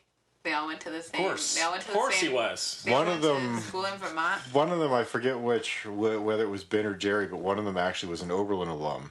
Yeah. And every year, right before graduation, Ben and Jerry's would come, and they would have this massive trough, Sunday trough at Oberlin. It was nutty. Yeah, my I mean, ice cream literally was nutty. My dad thought of PB&J. Got to make that, yeah. My dad thought of the PB&J flavor. Really? Yeah, it's pretty exciting. Really? Yep. That's cool. Yeah. Yep. PB&J flavor ice cream actually would be really good. They had it. They did it for a project. Yeah, we know. Your dad thought of it. I haven't had that one. I tried Cherry's Garcia, which was okay, but I'm still a chunky monkey guy. If I'm doing Ben and Jerry's, chunky monkeys. I like half baked. I like the Stephen Colbert one. Oh yeah. Oh, the American Dream. American Dream, right? Yeah. I don't really eat that much ice cream. I don't know. I don't eat ice cream at all anymore. I mean, I love ice cream, but I'm more of a cakes person. I'm ice cream, but cake with my friends. I stay away from it. I don't like super sweet stuff now. About the sweetest I get is the scones at Joe Van Gogh. I make really good. I'm gonna make you scones sometime, Braden. I make dope scones, and it's not. Anytime I try to bake anything, they turn into scones. Really? Like all I can make are really good scones. Yeah, I make kick-ass scones, but that's I'm not about kidding. it. I try to make cake, cookies, And the alternative scones? alternate scones. That's weird. That is very strange. Weird anomaly. Yeah. I mean, I like it because I really enjoy scones. A I good also scone do. is a thing of wonder, but Yeah, I'm gonna make you some scones. Braden, okay, Around I'll the do holidays. that. I'd offer to make something for you, but you don't eat meat, right? Mm-mm. See, that's my one skill. What would you bring me? Like, My you're just gonna innate- bring me a... I'll bring you some lamb chops. rack of lamb. Rand, do you want to make some meat for me? I'll make some meat for you. No, I'm really good at cooking meat. I made red wine braised short ribs a couple of weeks back. They were really kick-ass. Fancy. But if you don't eat the Braden, meats, you should have a cooking show. That'd be Cooking so with Braden. good. I'd so watch. I would so watch that. Oh my god. No. I'll Even have to better. work on my knife skills. Braden. You should have a mini cooking. Have you seen those? The mini No. foods. Mini cooking show. So like mini quiche and mini crab cakes. No, and you don't. No. Like mini, like a hamburger that's like this, like as big, like an inch big. Like you do everything in an easy bake oven. Teeny weeny. No. You get, it's like they use like candles to last the gas fire, like a little tea candle. That'd be so good for you. What a world. We should do tiny cooking in tiny homes. Yeah. Tiny with cooking Braden. in tiny homes with tiny Braden. Downsizing Yeah, when's style. downsizing coming out? I'm gonna see it. November. Oh, wait, no, this is See- November. This is It's November, December. I'm ready. See, It's gonna you know, suck. It's got Alexander Payne, I was excited, and then I saw the movie, and I saw what it's about, and I wasn't excited, and I don't know. I'm all kinds of torn, because it does not look Nebraska was so good. The Descendants I so think good. it's gonna be but good. At least it's interesting. It's high concept, but I don't think it's doing it well. Sideways, so good. But, Yeah, I love Sideways. But this, Yeesh. I don't know. Yikes. It's sad because I really like Alexander Payne and Kristen Wiig. I've really, I always liked her. I always thought she was funny on SNL. But I mean, the stuff that she's doing now is really spectacular. I mean, Skeleton Twins. Mother, Skeleton Twins was great. Oh. Well, she was barely in that Mother. was such an odd. That is an odd. And that was a very weird Yeah, Skeleton Twins is thing. good. Did you see Girl Most Likely? Yeah, that was great. Welcome to Me. That was so strange. It was strange, I mean, but it was. I liked it. But Yeah. it's weird. It's weird. It's a really but strange it was one, it was quite good. No, but I mean that's the choices. Some of the choices that she's made with regard to films and what she's doing has been it's not just straight up Ghostbusters. And I didn't like Ghostbusters. I didn't either. The remake. I didn't see the remake. It was not good. It's not. It's not. And it's not feminist either. Feminism means None of that these men and things. women are equal. That movie hated men so much, and I'm not about it. Hated I him. didn't hate Chris Hemsworth. He was an idiot. He's adorable. All though. the men were either imbeciles or evil, and the way they conquered, I don't think it's a spoiler at this point. Okay, the way they destroyed evil was to basically hit the ghost where men don't want to be hit. That's so stupid. How does a ghost have testicles? Is my question. That's what Brian don't wants know. to know. I couldn't tell you. That's buddy. my takeaway. Ghosts have testicles. That's I did laugh at the eye joke where he's like he has no lenses on his glasses. Yeah. I thought that was funny. Anyways, So dumb. Uh, What are we talking about? Oh, Perks of Being a Wallflower. Perks of Being a Wallflower. I mean it's It does get so serious. I've never been able to look at like- Melanie. What's her name? Lindsay. Oof. Scary. There's a point where I was really into it, and then it gets so dour that it's just like Jesus Christ. No, but it's good. No, but I mean, it feels genuine, but it gets to the point of just being like I love why- him. Lerman? You just want to hug him. Logan. Yeah. Yeah, he's not bad. Charlie? His name's Charlie, right? I don't know. I also just love the name Charlie, and I love him, so I might have just made up that his name's Charlie. We should just stick with it for the rest of the show. Charlie. I'd be careful because Charlie Rose. Oof. Yikes. Jeez, Braden, I want to name my kid Charlie. Don't put this on me. Not anymore. That's done with. Nope. Still do it. I already have my kid's name planned out. Welcome to being a girl. Who? What are they going to be? We'll find out eventually. Charlie. And? Charlie. No, I have no one. Charlie and Charlie. Look at George Foreman's kids. They're all named George. That's true. Yeah, I'm gonna name them all Chloe. Fair enough. Just kidding. I'm not. That'd be strange. I'm not telling you my future kids' names right now. All right. She'll jinx it. Yeah. True. Yeah, she can't tell you because then it won't happen. True. Mm-hmm. You're right. Do you like Emma Watson and Ezra Miller in it? Okay. I hate Let's talking get into about it. I hate talking about Emma Watson because I think she's a wonderful, perfect, amazing human being.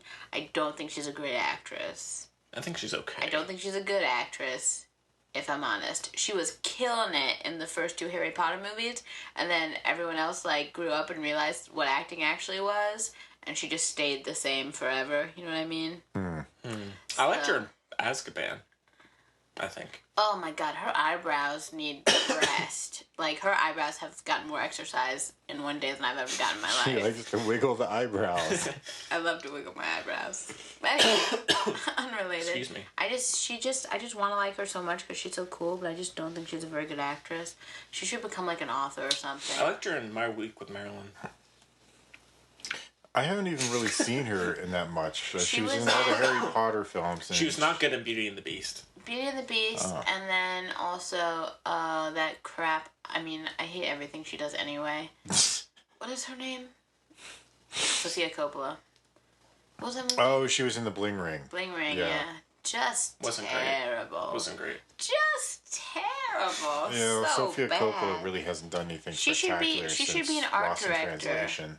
She should just stick to the motif. I mean, I did watch Marie design. Antoinette for the first time about 2 Yeah, months ago. I thought sucks. it was above it. Okay. Better than I thought. It looks cool. It's a sucky movie. It looks so good. The music's pretty cool. A little basic because it's so hipster. You know what I mean? Just come full circle there. But I mean, I agree it's style over substance, but for the most part, it was all right for me. But I mean, I don't think it's anything great. But anyways, go figure. Kaylee's cousin just married the boy Coppola's son. Really? The Coppola son. Roman? Yeah. Yeah. All right. So I'm gonna try to sneak in there somehow. Crash the wedding. Yeah, exactly. Well, I missed Well, it. too bad we're yeah. just hating on her on the. Crash the Thanksgiving. They still suck. They're still. Alright. I don't like any of the children's work at all. But Really? Okay. what do you like? Everyone loves Virgin Suicides. I think it's dumb. I haven't seen that. I liked it. I liked Lost in Translation. I do like that a lot. Yeah. I liked Lost in Translation a lot, but nothing else I've seen. Bling Ring was kind of neat. Beguiled was Bling Ring sucks. okay. Beguiled Oh, was you saw it? okay. Yeah. Man, I'm gonna watch it. I mean- know I don't like her. I've still seen all of her movies. It's okay. I mean, the acting is spectacular. Yeah. Yeah. Nicole and I've got Nicole Kidman. enough Nicole Kidman and Colin Farrell for Kirsten a while Dunst. after Kirsten Killing of a Dunst Sacred is having a bit of a career renaissance. Renaissance. Yes, I agree. Renaissance. She and Jesse. A whatever. dunce-de-sance. A dunce-de-sance. Dunst. It doesn't work like the McConaissance. No, Ephronisance. it's a little too Renaissance. That's a good one. Kirstenaissance. Yeah, Kirsten. That's a good one. Kirsten. Jesse, what's his name? Jesse Plemons. They're getting married, you know. She broke Jesse up. Plemons. He He's was the guy like from Fargo. Her character husband in actor. Fargo. She broke He's up. not, I with- don't think he's very good. She broke up with Mads McKellen. This is your celebrity bit. She broke up with Mads McKellen. You know the guy from Mads Mikkelsen. what? That guy. The- Yeah. I clearly don't care. What is he? Norwegian, Swedish, something? The foreign man who was in that movie with Alicia Vikander and Handball with You Dancing. That guy. A royal affair. The guy with the teeth. Yeah. Okay. So she was with He him. played Le Chiffre. Yeah. She broke up with him, and she's with Jesse Plemons, who was her husband in Fargo. Okay. Fargo season 3. You mean season 2? Season 2. No, Yeah. 3. No, she's in she two. was in 2. She's in 2. 2 was set back in the 1970s. Oh crap! You're right. And Sorry. then season 3 was Ewan McGregor. I know. and, They're together now too. Ewan divorced his wife and is dating his girlfriend and Mary, what's her name? Winstead. Yeah, Elizabeth Winstead. Mary Elizabeth Winstead. Yeah, the drama. Jeez. Gosh, So confusing. What a whirlwind. I can't keep track. I'm exhausted. All I have to do is keep track of celebrities. But yeah, I mean, Kirsten Dunst, season 2 Fargo was awesome. You she have was to so say good. Fargo. It's a Fargo there, you know. Yeah, she's good at it. My fiance is from Minnesota. Oh, how does she feel She's about from it? Minnesota. Minnesota? Does she like the show? She actually hasn't seen that. I've been trying to get her to watch season 1 because I think she'd get a kick out of all the accents. No, Braden, say it all like that. I think she. Don't you know? Don't you know? Don't you know? No, I think it really will tell you about a person. They prefer season 1, season 2, or season 3. I mean, see, the thing is, if you pin me down, I really, with threat of torture, I'd actually have to go through the torture. I can't pick one season of it. They're all so good on their own merits. I think I would choose season... I don't like season 2 is my least favorite for sure. Really? Yeah. Huh. See, season 3 is sweet, which will kind of put it over the edge for me, but like my heart and my brain say season 1. Well, I mean, that's the thing for me is I still feel as though I'm leaning towards season 1. Just because... Martin Freeman is amazing. Mm-hmm. Billy Bob Thornton. Fuck. Oh, wow. Crispy Mike. Hot mics. Hot mic around here. Hot mic. Yeah, Billy Bob. I really liked Colin Hanks as well. Mm. Oh, yeah, I thought forgot he was yeah. him and Allison Tolman, who was also Allison spectacular. Tolman's in that show Downward Dog. Which apparently got canceled? Well, it's stupid, Braden. It should have gotten canceled. Bro, really? It was the dog was the narrator. That's awesome. That's awesome. No, it was so dumb. Yeah. I mean, you forget the sitcoms that I watched as a child. I watched Alf. Yeah, exactly. Alf, right? Yeah, my cousin Skeeter. He was an alien. He ate cats. I know. I like Alf. I don't like Downward Dog. It was really stupid, and they were all so annoying. Like, I didn't know you could make a dog annoying. He was really cute, and they still managed it. Gosh. I know. Also, well. I'm not a huge fan of her. No? No. Oh.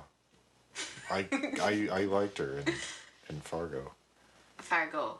Don't Thank you you. know? Don't you know? I do. Would you like a pop? What were we talking about? Oh, yeah.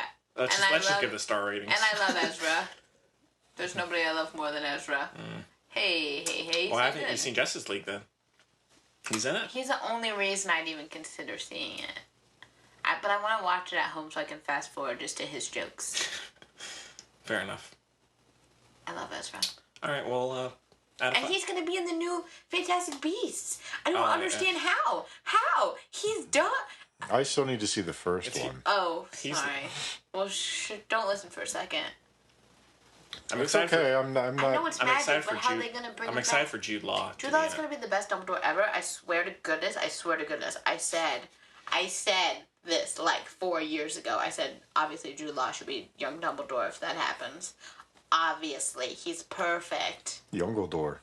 I don't understand. Okay, I know. But I feel like Johnny Depp is not the best choice for Grindelwald. I liked him as the Grindelwald. And I think he looks awesome. I'm sorry.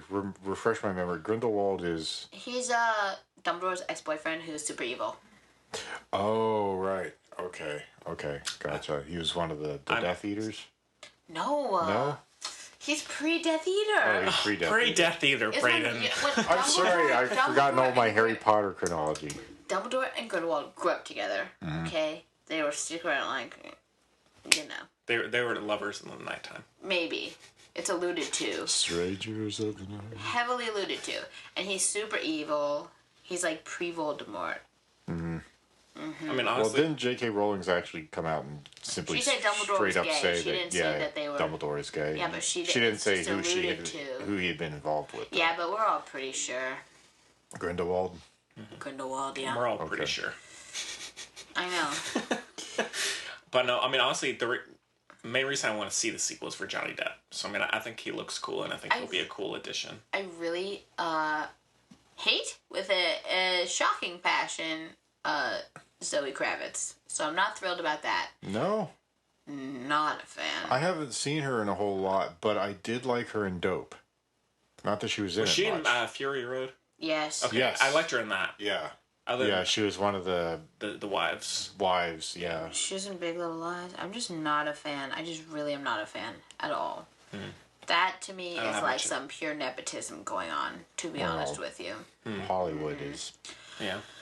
A lot I don't have much pure of nepotism. She just sneaks her way into lots of stuff that I like. She was pretty bad in Rough Night, so... Well, I heard everything in Rough Night. Oh, yeah, it was horrendous. Pretty bad. It was horrendous. Fortunately, she's playing a bad lady, so I can hate her and it'll be fine. All right. I like that dude. It's the dude who was in Assassin's Creed. Michael Fassbender. I wish. I wish he was in... I would obviously know both of those. Don't be silly. I think his name was like Caleb or Caden or something. Oh, that kid, yeah. That guy. Yeah. You'll figure it out. Anyway. All right. I'm pumped. It comes out in like 358 days. Cool. I didn't realize there was a timer. There's not. I think Chloe's made one. No. They said when it was coming out. Oh, I know that. But I mean, so I'm counting backwards. Boy. Anyway. She's made an app for herself to count down. All right. Well, it's called a calendar, but yes. out of 5 stars, Chloe. Push me on Wallflower? Yeah. Which we talk so much about. I guess 3.5 for me. Well, if you want to discuss it more, I'll keep my big yap shut. No, it's fine. I give it 2.5 stars plus Paul Rudd. 2.5 stars and a Paul Rudd. 2.5 Paul Rudds. 2.5 Paul Rudds. No, that'd be way too much. Oh, fair enough. Yeah. All right, so let's get on to a little bit. What'd you give it? What'd you give it? 3.5. 3.5. Whoa. Okay then. Yikes, I feel bad now. Sorry, Charlie. I mean, it's just. I mean, it's well made and it's. I mean, emotionally kind of affecting at times. And Yeah, stuff. for sure. You know? Just completely unrealistic. Yeah. For me, I think. don't know. I mean, it's a little. Yeah. I'm sure some people's experiences were like that. Except I don't think you're even allowed to do Rocky Horror when you're in high school. Like, I feel like that's breaking some kind of laws. But Yeah, I don't think anybody would get away with doing... Did they actually do Rocky Horror Picture Show? Yeah. Is it... Yeah. Really? Mm-hmm. Yeah. I saw Yeah, the I UNC this couldn't- year, and it was scarring. There's a lot of sexuality in slinky bathing suit Yeah. underwear stuff in that. Well, that's I don't like the think point. They're Ezra and Emma Watson are like opening him up to this like world of like freedom and youth and blah blah blah. Meanwhile, he's got some issues, so it's kind of clashing. Oh, they all have issues, don't they? The football player. I'll give it 3 stars. 3 stars and a Paul Rudd. 3 stars there, the Paul Rudd. There you go. All right. So cool. So cool. That's one thing I wanted to say about Lady Bird is what was the musical they were doing in that? Oh, Zach told me it was just a bunch of actual songs plopped together. Oh, so it wasn't a musical. It was just sort of like a Broadway review kind of thing. Yeah, he said he'd recognized a bunch of those. Because I was actually perplexed because it's a Catholic school and here they are on stage doing songs and they're, I mean, obviously not drinking real alcohol, but they were miming. Yeah. Taking shots of like whiskey and drinking martinis and stuff during one of the songs. And I was going, really? Can they get away with that at a Catholic school? It's that nun was really cool. So. Well, they all of the teachers there seemed really cool, and I mean that her whole experience at that Catholic school was vastly at odds with what my mother has told me about her time at Catholic school, where what she said is it really was rulers and neat skirt length checks and stuff like that. I mean, thank it was God I was hardcore. never part of that. I'd be screwed. I wouldn't have been able to cope with that all that well in high school, I don't think. No, me neither. So. Oh, I'd have been fine except for the skirt thing. I probably would have gotten suspended really fast, to be honest with you. Probably. You're such a rebel. They would have. You don't understand. Kind of am. I'm just really. I get good grades, but I fought with teachers a lot. I wasn't really rebellious in that sense, but it just that kind of structure and that degree of, back when I was a teenager, it's very rare that teenagers, I think, respond well to that. Yeah. Well, yeah, I think anybody. I've never wanted to be hit by a ruler in my life. No. Not a once. No. True. Not a good thing. Cool. All right. So I guess we can just move on to a little bit of news. So the only kind of real big trailer, I guess, is the Rampage trailer. Braden has some news about it. Oh yeah, with starring The Rock. So I guess this one is directed. What The Rock is cooking. So this what? one. Do you smell what The Rock is cooking? Jabroni. No idea what you're talking about. Sorry. Do you know what he's talking about? Oh my god. Henry doesn't know it either. You obviously have never actually seen any of The Rock's wrestling career. No. I don't. Oh my god. I don't watch wrestling. You go watch some of his old wrestling clips. How do you? Who's The Rock? Oh, he's a movie star. Well, no, I know what he did. I just never watched. I know his history. You gotta watch some of that. You gotta watch. Those are his phrases. Do you smell what The Rock is cooking? And he always called everybody jabroni. Oh. Oh. All right. Dead serious. Absolutely serious. So this one is directed by the guy who did San Andreas, which was also starred The Rock. Yep. And so this one is kind of a monster mashup blockbuster. And Braden's based off a video game series, correct? It is. And I found a quote somewhere, and it's gone now. Freaking pop-up ads on my phone. Freaking pop-up ads. Gee willikers. No, I'm serious. I had it.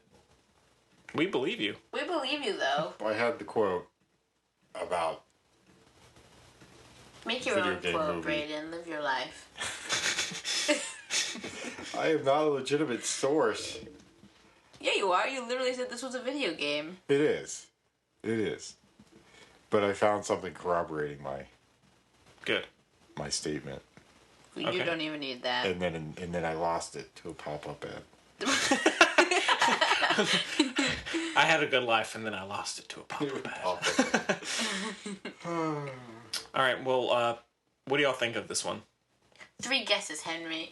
Yeah. I mean, it looks. I mean, none of them good. I mean, honestly, it looks very dumb. But I thought the special effects were actually pretty impressive.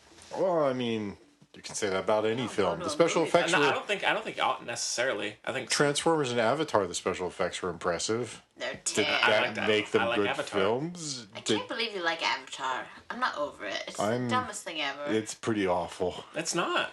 It so is though. It's not. Sexy naked blue cat people. Why is that such a bad thing? Because it's stupid. It's stupid. I don't see why it's any stupider than a lot of. And it just killed Sam Worthington's career. Killed it. Sam Worthington. He's the main guy. Yeah. Exactly. I don't think it killed it. The only reason Zoe Saldana lived it definitely is didn't because hurt she was blue. it. Definitely didn't hurt it in any ways. It's the biggest selling movie of all time. I still don't understand that. I find it baffling that anybody would go watch that. I mean, I saw it in theaters because I didn't know what was going to happen. I mean, I thought... It's because they sold it as this, like, revolution in technology. Which, I mean, it kind of was at the time. I don't think it's a masterpiece, but I enjoy it, especially compared to a lot of other blockbusters that are completely mindless. And so it tried to be something different, and I think it is in some ways. So... All right, but so Rampage is, I guess it has, let's see, apes, wolves, sea creatures. I mean, and I'm not like looking forward to this one, but I think it could at least be dumb fun. Are you going to see it? Maybe. Oh my gosh. Action based on the classic 1980s video game featuring apes and monsters destroying cities. Yeah, I mean... That's the whole plot of the movie. Yeah, I mean, I don't think it looks very good, but I think it doesn't... I don't know. I'd rather see Jumanji. Oh, I'd rather see this. I mean, the special effects, like, I'm down for a good city destruction, especially with, like, a giant wolf. You know? Oh my gosh. Why not? I'd much rather watch Jumanji. I do like Jack Black in the trailers. Yeah. He's like, I like can't even with this place. I love that. That's amazing. Because he's Jack Black. Yeah. Jack Black's hilarious. Yeah. Just funny. Yeah. But I don't know. I mean, it could be fun. Anything could be fun. Yeah. Could be fun. The colonoscopy could be fun. Exactly. Y'all are so pessimistic We're not. about like everything. That's not true. You're like, oh yeah, I guess it could be a fun time. You're like, oh no, garbage. Which it probably will be, but Yeah. Again, it's one of those things. It's like, could I go watch an art film that's probably going to be bad, or could I go watch Rampage that I know is going to be No, bad? but now you've been proved wrong in your thinking. With Lady Bird, yes, I stand corrected. There was another film though. There was a choice, and I 9 times out of 10, if I'm uncertain, I'd rather default to the big spectacle film because then at least it's a spectacle. Mm-hmm. Like Bad Moms Christmas. I don't think that's a spectacle. That was not a spectacle. You didn't see it. Unless unless things start transforming, it's not. Yeah. Unless they combine to create a super mom. Bad Momatron. Yeah. Bad Momatron. No. I don't know. I mean, I think the special effects are impressive, and so I'll see it.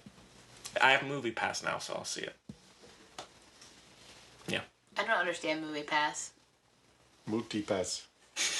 You pay $10 and you can see any movie anywhere? Basically. Forever? Yeah. What the heck? Something strikes me as weird, funny right? about that. Yeah. We don't honor that at the Chelsea. we don't do that. But all right. Cool. I'm glad we talked about this trailer. We should talk about that movie with Jamie Bell and Annette Bening. Haven't seen the trailer. You're gonna play it at the Chelsea?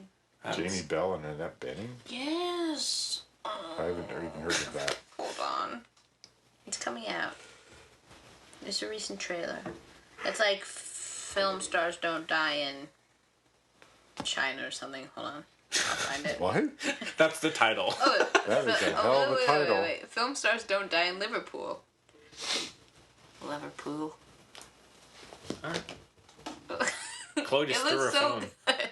I throw my phone a lot. It looks Okay. so good. And it's a true story. Annette Bening is like an aging film star. I don't remember who she's supposed to be exactly. And then Henry loves it. He's not yawning. And then Jamie Bell. Oh, God. And then Jamie Bell. They get a weird relationship. I don't know, because he idolizes her. And it looks really good. I love Jamie Bell, as you know. He has good taste. He has good taste. Tell me one thing he's Fantastic been in. Four. Darn. Darn it, I hate that game. Tell me 2 things. The game?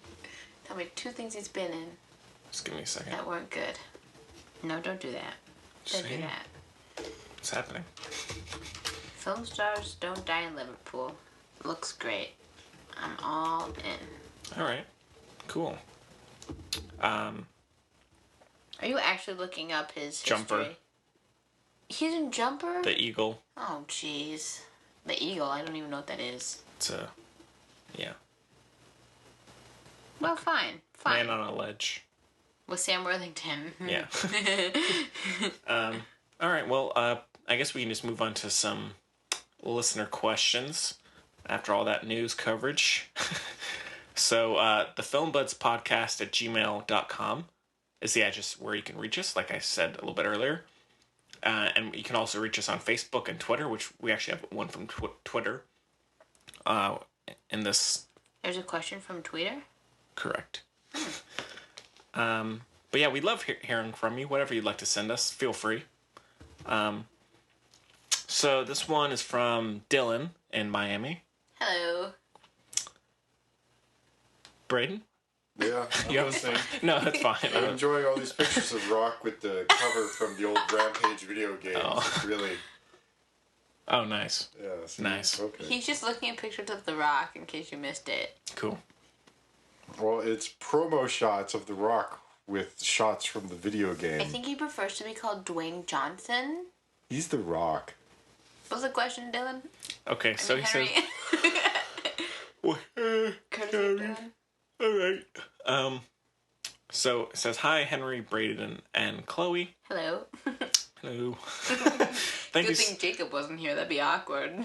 That would be, whew, gosh. Which Jacob? Either one. Either one. They're interchangeable at this point. Yeah. Hopefully we can get them on at some point. Maybe both at once. Oh, God. That'd be cool. Keep going. Okay, so it says, "Hi, Henry, Braden, and Chloe. Thank you so much for the show. Have been listening for the last few weeks now." That's nice. It is nice. I wanted to ask with the new Winston Churchill. Yes, Joe Wright. It's not about Joe Wright, but Dang it. the Winston Churchill biopic out. What historical figure would you like to see a biopic of that hasn't had one yet, or at least a well-known biopic? Oh. Thanks again, Dylan. That's such a good question. That is a tough question, actually. Bill Joe Armstrong. Are you for real? Yeah, give him one. He's barely. And he's an actor, so he can just be himself. That's so Henry. I was kidding. But. Oh. Speaking of Henry, actually, one of my picks actually would be Henry Kissinger. Oh yeah. Oh, he was kind of mean though. Yeah. Yeah, but that's the point. So is Churchill. My pick is John Steinbeck. Interesting. All right. Is that a weird choice? Maybe some classic film stars, like, I don't know. I hate those. Cary Grant. I knew you were going to say Cary. You know Cary Grant's real name? We've had enough Marilyn Monroe ones. No, we haven't. You know Cary Grant's real name? No. I knew it at some point, but I forgot. Archibald Leach. Archibald Leach. Yes, and he was a British That's pretty homosexual. What a leech. Archibald Leach. He really just changed his whole life. That would be good, I guess, because he just become totally different person. Yeah, but who would play Cary Grant? That's kind of a tough. Armie Hammer. Okay. I say Armie Hammer for literally I thought you were going to anyone. say something like Leslie Rosenbaum. Oh. Archibald Leach is not. It's not as sexy sounding as Cary Grant, but it's still Archibald Leach. It still has a certain tweedy Je ne sais quoi. ring to it. Especially nowadays, the age of Benedict Cumberbatch. Right? Yeah. The age. Benedict, yeah. Armie Hammer really would not fit, but I just really like him. I think he'd be fine. I think he could work. But He could play John Steinbeck too. Sure. Unfortunately, the one person who I really could see pulling off Henry Kissinger isn't even alive anymore. Who to be? Philip Seymour Hoffman? Philip Seymour Hoffman. Yeah. You could have one. That's a really tasteless joke. Never mind. Oh, there's, I don't know why this one came to mind, but there's that really famous woman in the 1920s who's that, I think Gypsy something, who was like a dancer. A spy?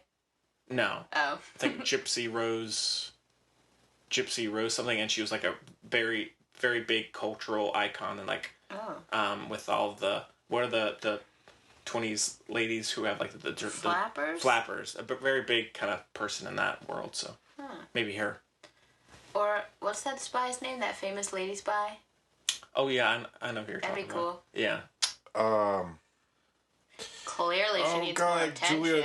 Julia Child was. That was no, totally you didn't different. know this? No. Julia Child was a spy? Julia Child was a spy. Mm-hmm. Cool. I shit you not. Julia Child, actually, she had been recruited by MI5, MI6. I forget what the British military, the British MI5 intelligence. Or MI6, but if it was MI6, you wouldn't know. One of them deals with domestic surveillance intelligence. MI5. One deals with foreign. MI6. Okay. Apparently you know all this. My dad's lived a life. Okay. Cryptic, huh? Very cryptic. That's pretty cryptic. Hashtag cryptic. But, yeah, she actually had been a spy for British intelligence. I'd like to see that as a comedy. Well, they had a... Julia. The second she, like, figures out something, like in the middle of a really secret Eureka! secret operation, that'd be great. Mm-hmm. Yeah. Good question, Dylan. I was just thinking. He didn't have one. They had a really good biopic imitation game a few years back. Yeah, Gary Alan Oldman Turing. again. No. Sorry, that's Benedict. wrong. That was Archibald Leach. No, I was thinking of Benedict. I was thinking of Tinker Tailor Soldier Spy for some reason. Yeah. Same year. He's great in that. Yeah, that was based on a fictional tale Yeah. by John le Carre, though. Imitation Game was really good. There were two Actually- movies about Alan Turing really close to each other.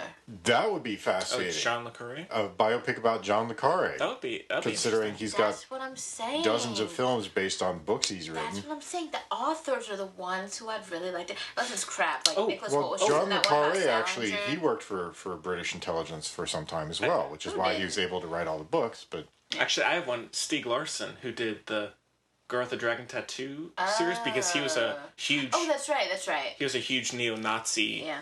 kind of... no, not like he was a huge neo-Nazi. I mean, his magazine that he created was all about calling out neo-Nazis. Oh, really? And So, like, and he was like outing- constantly having to live a very secret life because his name was everywhere, and all would be these good. people were like trying to find him, and so Yeah. that'd be really interesting. They tried that one about Ian Fleming with what is his name? Oh, that guy, yeah. Dominic Cooper. Yeah, I heard that wasn't great. It was not great. It was very disappointing. Yeah. that's a shame. But yeah, Stieg Larsson would be a pick. Yeah, that'd be for cool. me. Yeah. I'm gonna go with me. Just Chloe Strauss. Yeah. Yeah. Maybe just about the Strauss family. That'd be Just call it Strauss. The family Strauss. Family Strauss. Yeah. Be cool. That'd be pretty good. Yeah. There aren't very many of us though, because they changed our name when we moved here. Family name was Axelitis. Really? Yep. That's an interesting name. What nationality is that? Lithuanian. Lithuanian? Really? Interesting. Super interesting. Yeah.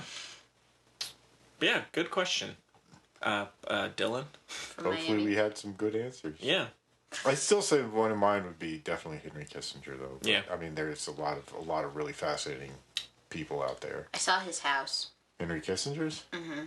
What about... Does he know you're stalking him? Does he have a restraining order yet? Nope. Yeah. All right. So the other one we got this week, this is a good little Twitter name. Jenny Fire 666. God. Okay, then. Yeah. She says, "Greetings, podcasters. My boyfriend and I are looking for some other great... Oh, this is what I was mentioning earlier. Some other great coming-of-age movies. We saw Lady Bird and loved it, but I've been trying to find some others that we may have missed over the last few years. Hope things are well. Jenny Fire 666. Man, I wish you told us these beforehand so I could prepare. Sorry. Because that's a really good question, and I'm sure there's some good answers. I don't know of any real coming-of-age stories in the past few years. I mean, that's a sort Boyhood. of genre of film. Yeah, Boyhood. The Way Back. I hated Boyhood. I like the Way Back. We know you hated. I like the Way Back. Yeah. I mean, it doesn't even have to be over the last few years. We can do whenever. Well, I mean, for my money, it's still all the John Hughes stuff. Mm-hmm. Because, I mean, he touched on the pathos, but it wasn't like, dour, he still kept a lot of this sort of whimsy and fantasy that really makes childhood to teenage years spectacular. You know, there's still, even if things are rough for you, there's still some hope. There's still some... It's not until you're an adult that all of that gets drummed out of you and you really go into the deep depression and have to hit the sauce. The sauce, the pills, you know. But, no, John Hughes, I think, does a really good job of capturing both the pathos and the whimsy of the teenage years. And I know y'all are going to disagree with me because we talked about it earlier, but I'd say blue is the warmest color. That was one that was really great for me. I thought it was very interesting just to watch and very well done, and so I'd say that one. Submarine. That movie you've never seen. I that haven't you think seen I've that. never heard of. I've heard of it. Richard Ayoade. It's Richard Ayoade Love from Richard the IT Ayoade. crowd. He's Submarine's so good. funny. Yes, miss, may I help you? Yeah. I'm disabled. Best episode ever. It is Everybody the should best go watch episode. that episode. Braden and I agree about this. It's the best episode. I believe you. It's this very happy. Oh, and Yeah. Superbad, I'd say. That's a Superbad. great. Super bad. Yeah. That's a good one. Yeah. That's a really good one. I feel like there are a lot I'm not thinking of. Oh, It. Yeah, that's not a bad one. Fish Tank. Fish Tank is... I hope that's not relatable for many people. Yeah, it Oh, and I'd seems say- like a pretty. I'd say a lot of Wes Anderson's movies, which I'll be talking about one in the picks of the week. But I'd say like What's Eating Gilbert Grape? even something like Fantastic Mr. I know Fox. what you're gonna say. I'm not gonna mention it now, but I saw the Rushmore. cover over there. You said it. I didn't say it. You Oh said it. no! Well, that's actually Rushmore's pretty good. another one. I Rushmore's have. pretty good. Bottle Rocket. Oh, Bottle Rocket. Yeah, which I rewatched That's as such well. a great film. Yeah. I Oh, really I like love that Bottle film. Rocket. Yeah. Oh, it's so good. I don't know. And then James Caan doing karate in his underwear. Yeah. Gosh, I'm so upset. awesome. That's such a good question. I literally just can't think of a good answer. Oh, I mean, Kings we- of Summer. Kings of Summer is really Yes, good. that was great. Oh Yeah. my god, I completely forgot that Yeah, film. that movie's so good. Oh, it's so good. Yeah. Oh, that is a great film. I now feel like I've contributed, so. What about? I think we've hit a lot of the really good ones. I mean, Yeah. way back, Kings of Summer. Those came out the same year, too. Did they? I'm pretty sure they came out the same summer, yeah. Huh. I'll be damned. What about Ghost World? Oh, jeez. Oh yeah, that was a while back, but yeah, that was really good as well. I really love that one. That was ScarJo in her early years, and who was the actress that played the lead role? Oh, what's that girl's Can't name? remember her name, but Oh, what's her She name? was big. She was a big She was thing in for a while. Beauty. She was in American Beauty, right? I can't Yes, Yeah, that girl. yes. Good enough. Thora Birch. Thora Birch, thank you. Nice. Good job, Chloe. And Steve Buscemi was in that. And Yeah. he was great. Yeah. Well, here I'm looking at a list. Looking Is- forward, is- I'm gonna say. You know what I'm gonna say? Oh, Call Me by Your Name. Call Me by Your I'm really Name. looking forward to that. I'm so That's- excited. I went to get the book at Flyleaf the other day. Oh, it's based off a book. Yes. I didn't know that. Yes. I went to get the book, and the guy, and they had to like put my name down because they're getting them back in stock like tomorrow or whatever, right? Mm-hmm. And he looked at it, he said, "Is this book gay?" And I was like, "Yeah." Oh, yikes. Yeah. Yikes. It The is book indeed. itself is gay. The book is The book is gay. sentient and gay. The book prefers only books of the same kind. Yeah. Pan's Labyrinth. Oh, come on. That's a stretch, buddy. I think that's. I don't think that's what they mean. I think they mean like feel good. Okay, I don't think it has to be this feel one good. is a stretch. This one is a stretch, but I would dare say Obvious Child. I know she's old, Oh yeah. but I would. Well, another one that was on this list was Wild. Wild is kind Okay. of like with a Reese Witherspoon.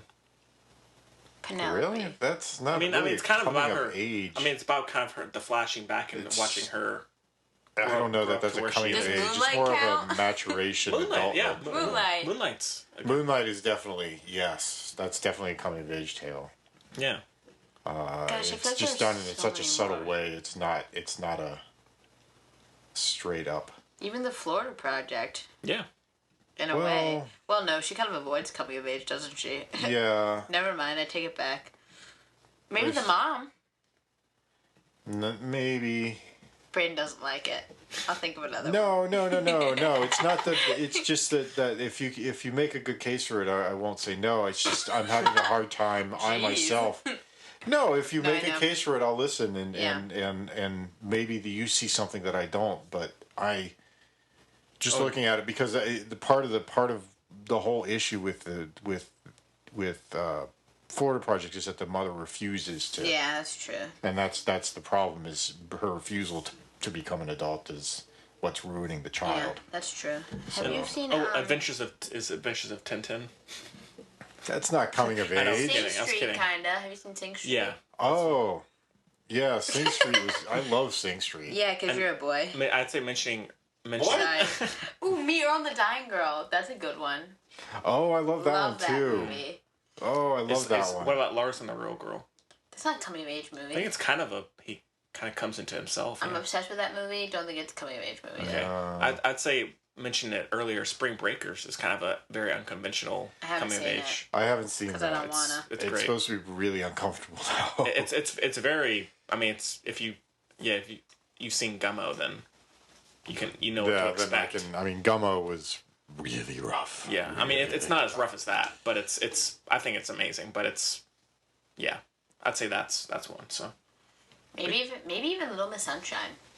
Yeah, that's it. Harry Potter. Just go watch all the Harry Potters. Just watch all the Harry Potter films. The whole thing. It's a coming of age tale. Yeah. They age. Sorry. No, I think we've. Computer. Oh, okay. Wrong plug. I think that's a good list. Casper the Friendly Ghost. Casper the one with Christina Ricci. Or Hilary Duff. Just take your pick. Any of them. Yep. I think we've hit That's quite a lot few. of the good ones. Maybe Juno, I don't know. Juno's one. Yeah. She does have a baby. Yeah. So. Babies having babies. Yeah. Oh, baby. All right. Oh, cool. Crap. I forgot about Picks of the Week again. So thanks for the emails or the messages, and feel free, anyone out there, we'd love to hear from you, whoever you are. And, all right, so we can move on to our Picks of the Week. What's, oh, bless you, Braden. Excuse me. Sinuses. What's everybody been watching? I'll say, since we had kind of mentioned it, I went through rewatched some of Wes Anderson's early films, and I rewatched The Royal Tenenbaums, which I really like that. I've grown to love. My cousin's in that movie. Well, second cousin's in that movie. Really? Yeah. I have it's hard for me pinning down what Wes Anderson film is my favorite, because one week it'll be Bottle Rocket, the next week it'll actually be Royal Tenenbaums, the week after that it'll be Life Aquatic. I mean, for me, it's Fantastic Mr. Fox at the top, and then honestly, it might be Royal Tenenbaums after this latest rewatch. But yeah, so that's mine. It's on a bunch of different things. My favorite Wes Anderson movie is that SNL sketch with Edward Norton spoofing Wes Anderson. Oh, that was great. Yeah, where they sort of did the Moonrise Kingdom thing. There's murders all around us. Yeah, that was absolutely brilliant. Yeah. I've never seen anything that was so good. Wes Anderson horror movies. Yeah.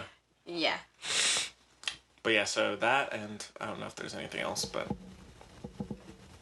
y'all go ahead. I'll look and see if there's anything Chloe? else. No, I don't have one, Brady. I yield the floor to you. No, I don't want the floor. You don't want the floor? I know, it's shocking. I mean, I can't really...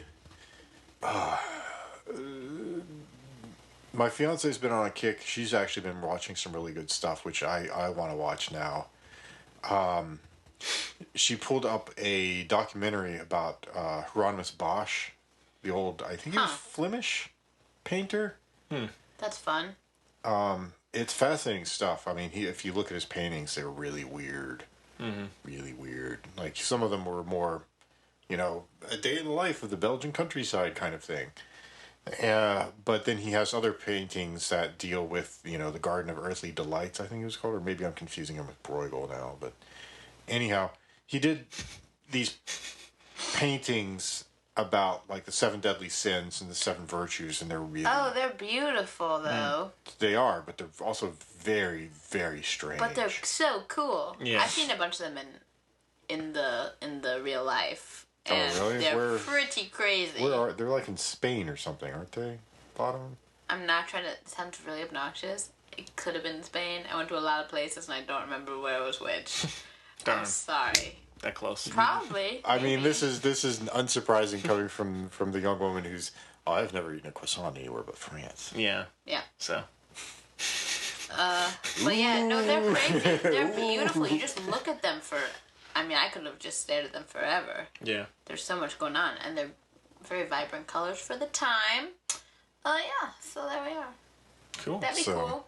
Yeah, so that, I forget what it's called. It's Angels and something, or Demons. something Tom in Hanks. Demons. No, it's not Angels and friggin' Demons. It's something like that. Have you seen though. Tim's Vermeer? That's a good one. That's a good documentary. That's a really good art documentary. Yeah. And then the other thing that she's been watching that I've been meaning to watch, I've seen a couple of episodes with her, but it's absolutely brilliant. I haven't laughed quite so hard in a while, but Happyish. Oh, yeah. One season got canceled. Brilliant show. Too smart for TV. Wait, is that why it got canceled. Who's that? It was Happyish. It's a show about a guy Who's who's... in it? Steve Coogan's in it. Oh, the Coogster. Yeah. Yeah, that's right. Coog Man. The Koogmeister. I think the role that he's playing was originally written for Philip Seymour Hoffman, who, of course, then overdosed on heroin and died. I'm sorry. Right. But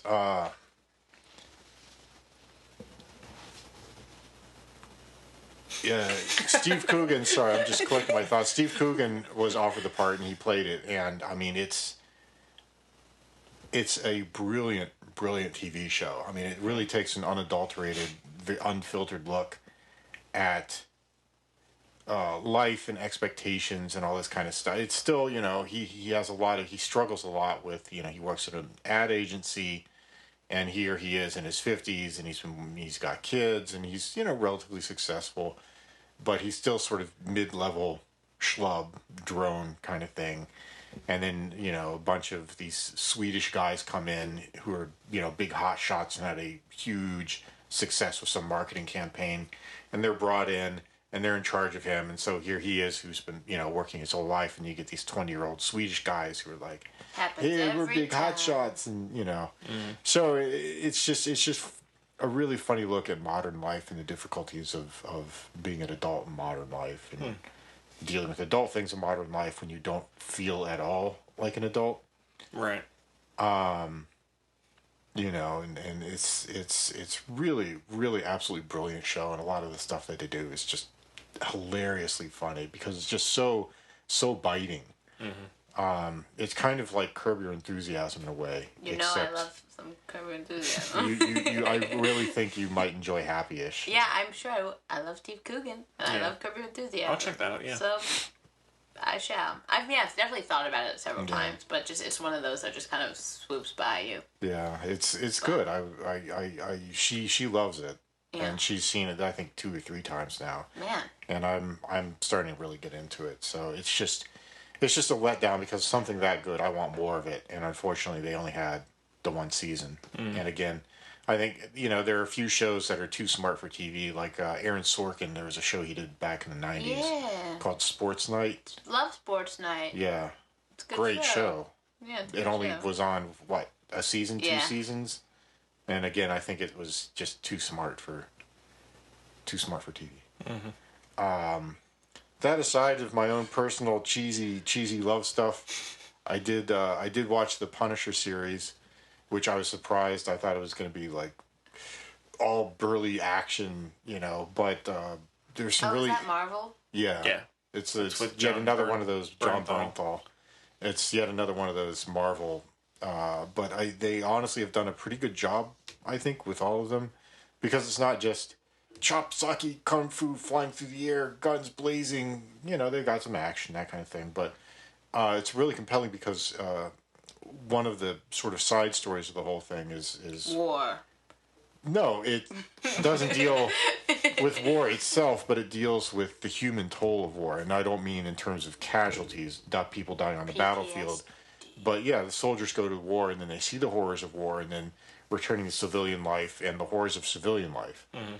Because they take, you know, even though they leave the battlefield, they take their memories with them, and then trying to transition back into civilian life after having lived on the battlefield for so long. And I mean, I think they work that in an interesting way. And so it's a lot more interesting, dramatic, compelling than you would think, you know, a comic book property like that would be. So, cool. There we go. Yeah, maybe I could check that out. Because, I was curious. I like John Bernthal, so. It's not the greatest thing ever, but it's actually worth watching. I mean, it's pretty compelling at times. So cool. Yeah, but that's on Netflix now, right? Just got released, so. But, yep, last Friday. Cool. I had one and I forgot it because I got caught up in what he was saying. That's what that look on your face was. You were sort of zoning out for a second. I was going, what is she thinking I about? just felt it slip away. I said, oh no. Well, this was a good show. Well, you could go back to Chloe's anti-picks of the week. Cause last week, Bad Mom's Christmas. there you go. Just terrible. Also, the Cole show's not funny. I love Nick Kroll. Cole show's not funny, so just avoid that one. What was it last week that you absolutely hated and said? Sacred Deer. Killing of a Sacred Deer, that's right. I'll do that one again. Just again. No sacred deer. No more sacred deer. No more killing of them. I'm curious to what you'd think of that. George got It's such a strange film that I'd be curious to hear your thoughts on it. George got in... Not George. What's his name? Michael? Whatever. George from Dunkirk is in Sacred Deer, and he got a nomination for his job. As a weirdo. As a weirdo. An award for best weirdo of the year goes to... George from Dunkirk in different movie. Yep. Man, I know I had one. Ooh, I have a lookout for. I have an interest in the producers of Game of Thrones doing that new show, and it takes place in like the Wild West kind of, but not quite, and it looks super... Godless? Sure. I think so. I think Soderbergh is involved with that. Yeah, looks good. Yeah, I mean, it looks really weird, but yeah. Godless? Yeah. Yeah. It looks like basically they're just trying to do Carnival again, which was a dope show. It was Twin Peaks, but a carnival in the Midwest and during the Depression. It's crazy. Weird. Huh. So good. That sounds really. Have you not seen Carnival? No. Dang, it's good. I mean, there's lots of... They planned it for 7 seasons, and they only got 1, so... Oops. Yeah, whoops. But, yeah. All right, That's cool. it. All right. That was another film, sort of coming of age tale that just dawned on me as well, which some people may not like it, but Everybody Wants Them. Oh, dear God. I've literally never seen a worse movie in my life. I literally hated that movie so much. I'll say I wasn't crazy about the film. I see the appeal, but I liked it. I usually freaking hated really it. like Richard Linklater, but that one just didn't. Well, it's far from his greatest film. It sucks. Sorry, Braden. Jeez, Chloe. I literally can't Braden have something he likes? I literally hate it. I literally hate it. Okay. So much. Fair enough. Well, all right. Yeah, but have a nice week. Okay. Well, glad we covered that. Braden, I'll show you for next time. I'll just keep my trap shut. Sorry. No, just from now on, no pick of the week for Braden. Not available. I don't get to talk anymore. My talking privileges are revoked. Okay. Well, I guess that about brings us to the end of the show. I gotta go get ready for San Francisco. Gotta pack and all that jazz, so that'll be fun. But thank you so much for joining us. I guess next week, Call Me by Your Name's not in theaters yet, but we can do either Coco or 3 Billboards. Yeah, 3 Billboards. Say, yeah, let's do 3 Billboards. Okay. And also, I'm gonna see Coco anyway, so. Yeah. Because that's how dedicated I am to Gael Garcia Bernal. Like, his face isn't well, even I've heard, I'm gonna see it. Over, very, not just Good for reviews. Pixar, but, very good. I love me. I'm all about it. I'm excited. But did y'all hear about John Lasseter? No. Who's John Lasseter? Well, okay, so he's the head of Disney Animation. And he directed, second and third Toy Story. And you want to guess the second part of the story, Braden? Allegations of sexual misconduct? Yep. He directed Finding Nemo and all these other ones. He's stepped down due to missteps. Yes. Alleged missteps. Allegations and missteps. And he's done. Donezo. I mean, is it really this endemic? I mean, it's yes. every day there's something else coming out. Jeffrey Tambor is gone. Yeah. From Oh my God. I know. Wait, you don't know about that? No. Really? Oh yeah. Okay, so Jeffrey Tambor has been accused by 4 or 5 people? Yeah. And he left Transparent. Yeah. Because of it. And so he's done. Good Lord. I know. It's and now insane. I've come to the crossroads where I must decide if I need to.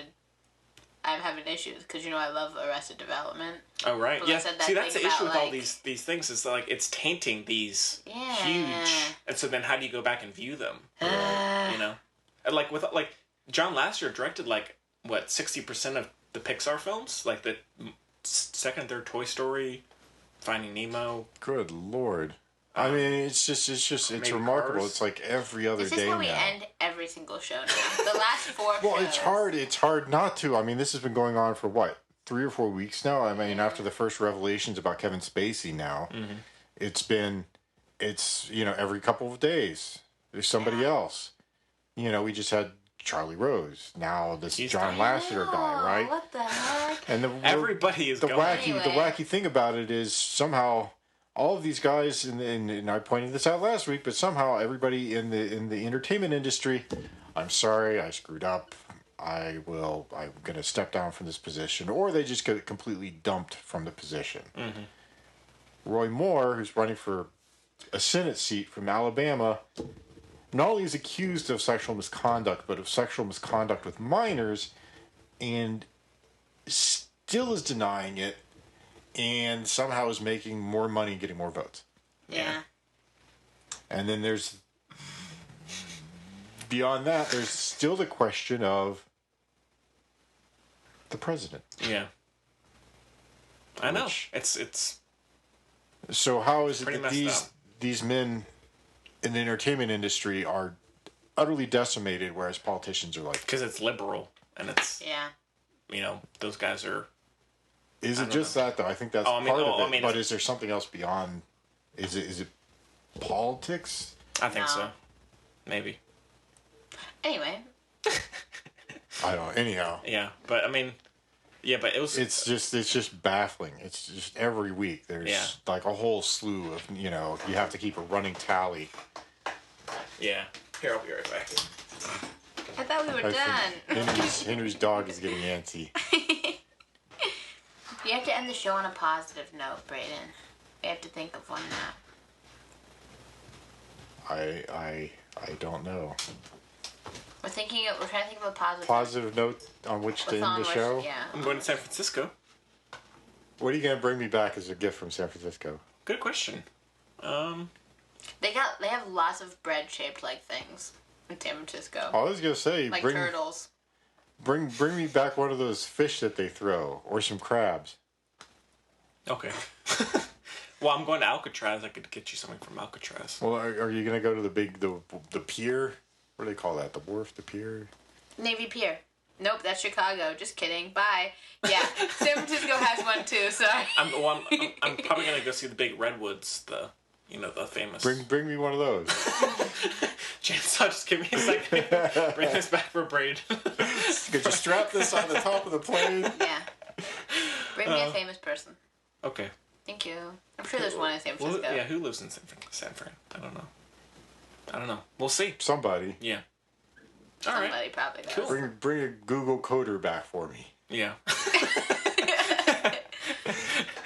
Man, I'm getting a big list here. It's gonna be a busy trip. So, yeah. Yeah. But all right. Yeah. So probably 3 billboards next week, but we'll keep you updated about it. Yes. Be good. Lucas is back. Lucas Hedges again. Are you? Oh God. He's everywhere. He's in everything. He's everywhere. I love him. He's a sweetie pie. He's fine, but guy, it's like he's in everything. I like Lucas Hedges. He's having a good career right now, but yes, Timothy, my other main bae, just basically the 2 boys from Lady Bird are in so much stuff right now. Love it. Cool. Good on them. Yeah. Good on them. So cool. Glad to hear it. Yeah. But we hope you have a wonderful Thanksgiving. Etc. Happy holidays from the Film Buds. We should make a t-shirt that has that. We should have t-shirts. I'd be down. Yeah, that'd be pretty cool. We could do a turkey with our head sticking out of the cavity. Yeah, let's do that. Let's do that, Braden. Let's take some time and get that done. All right, so... If we were a turducken, what would it be? If we were what? It's like 3... That's a Turducken. gross, weird question. It's like a Jacob 2 question. Well, how would you put our names together to make one? Oh, let me do it. Okay. Brady. I'm barely in that. Okay. Or you're barely in that. Wait, no. Yeah. Brady. It's... Brennowy. Brennowy? Mm-hmm. Bradennowy. Bradennowy. Lordy. Oh. All right, well, we should probably... Chloe and 2 other people. And Paul Rudd. Paul Rudd. Yeah, so... Chloe and Paul Rudds. Yeah. Yay! That's all you need. Chloe and all I Paul need. Rudds. Braden and I are just here for the company, Yeah. Yeah, so, all right, well... I like the way this ended. I'll bring my Paul Rudd mask next week. Yeah. Thank you. All right, well, happy holidays, and we'll see you next week.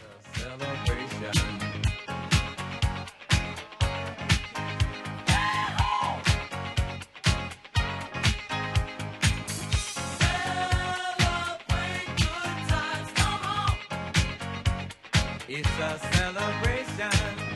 Celebrate good times, come on. Let's celebrate. There's a party going on right here. A dedication to last throughout the years. So bring your good times and your laughter too. We gon' celebrate and party with you. Come on now. Celebration. Let's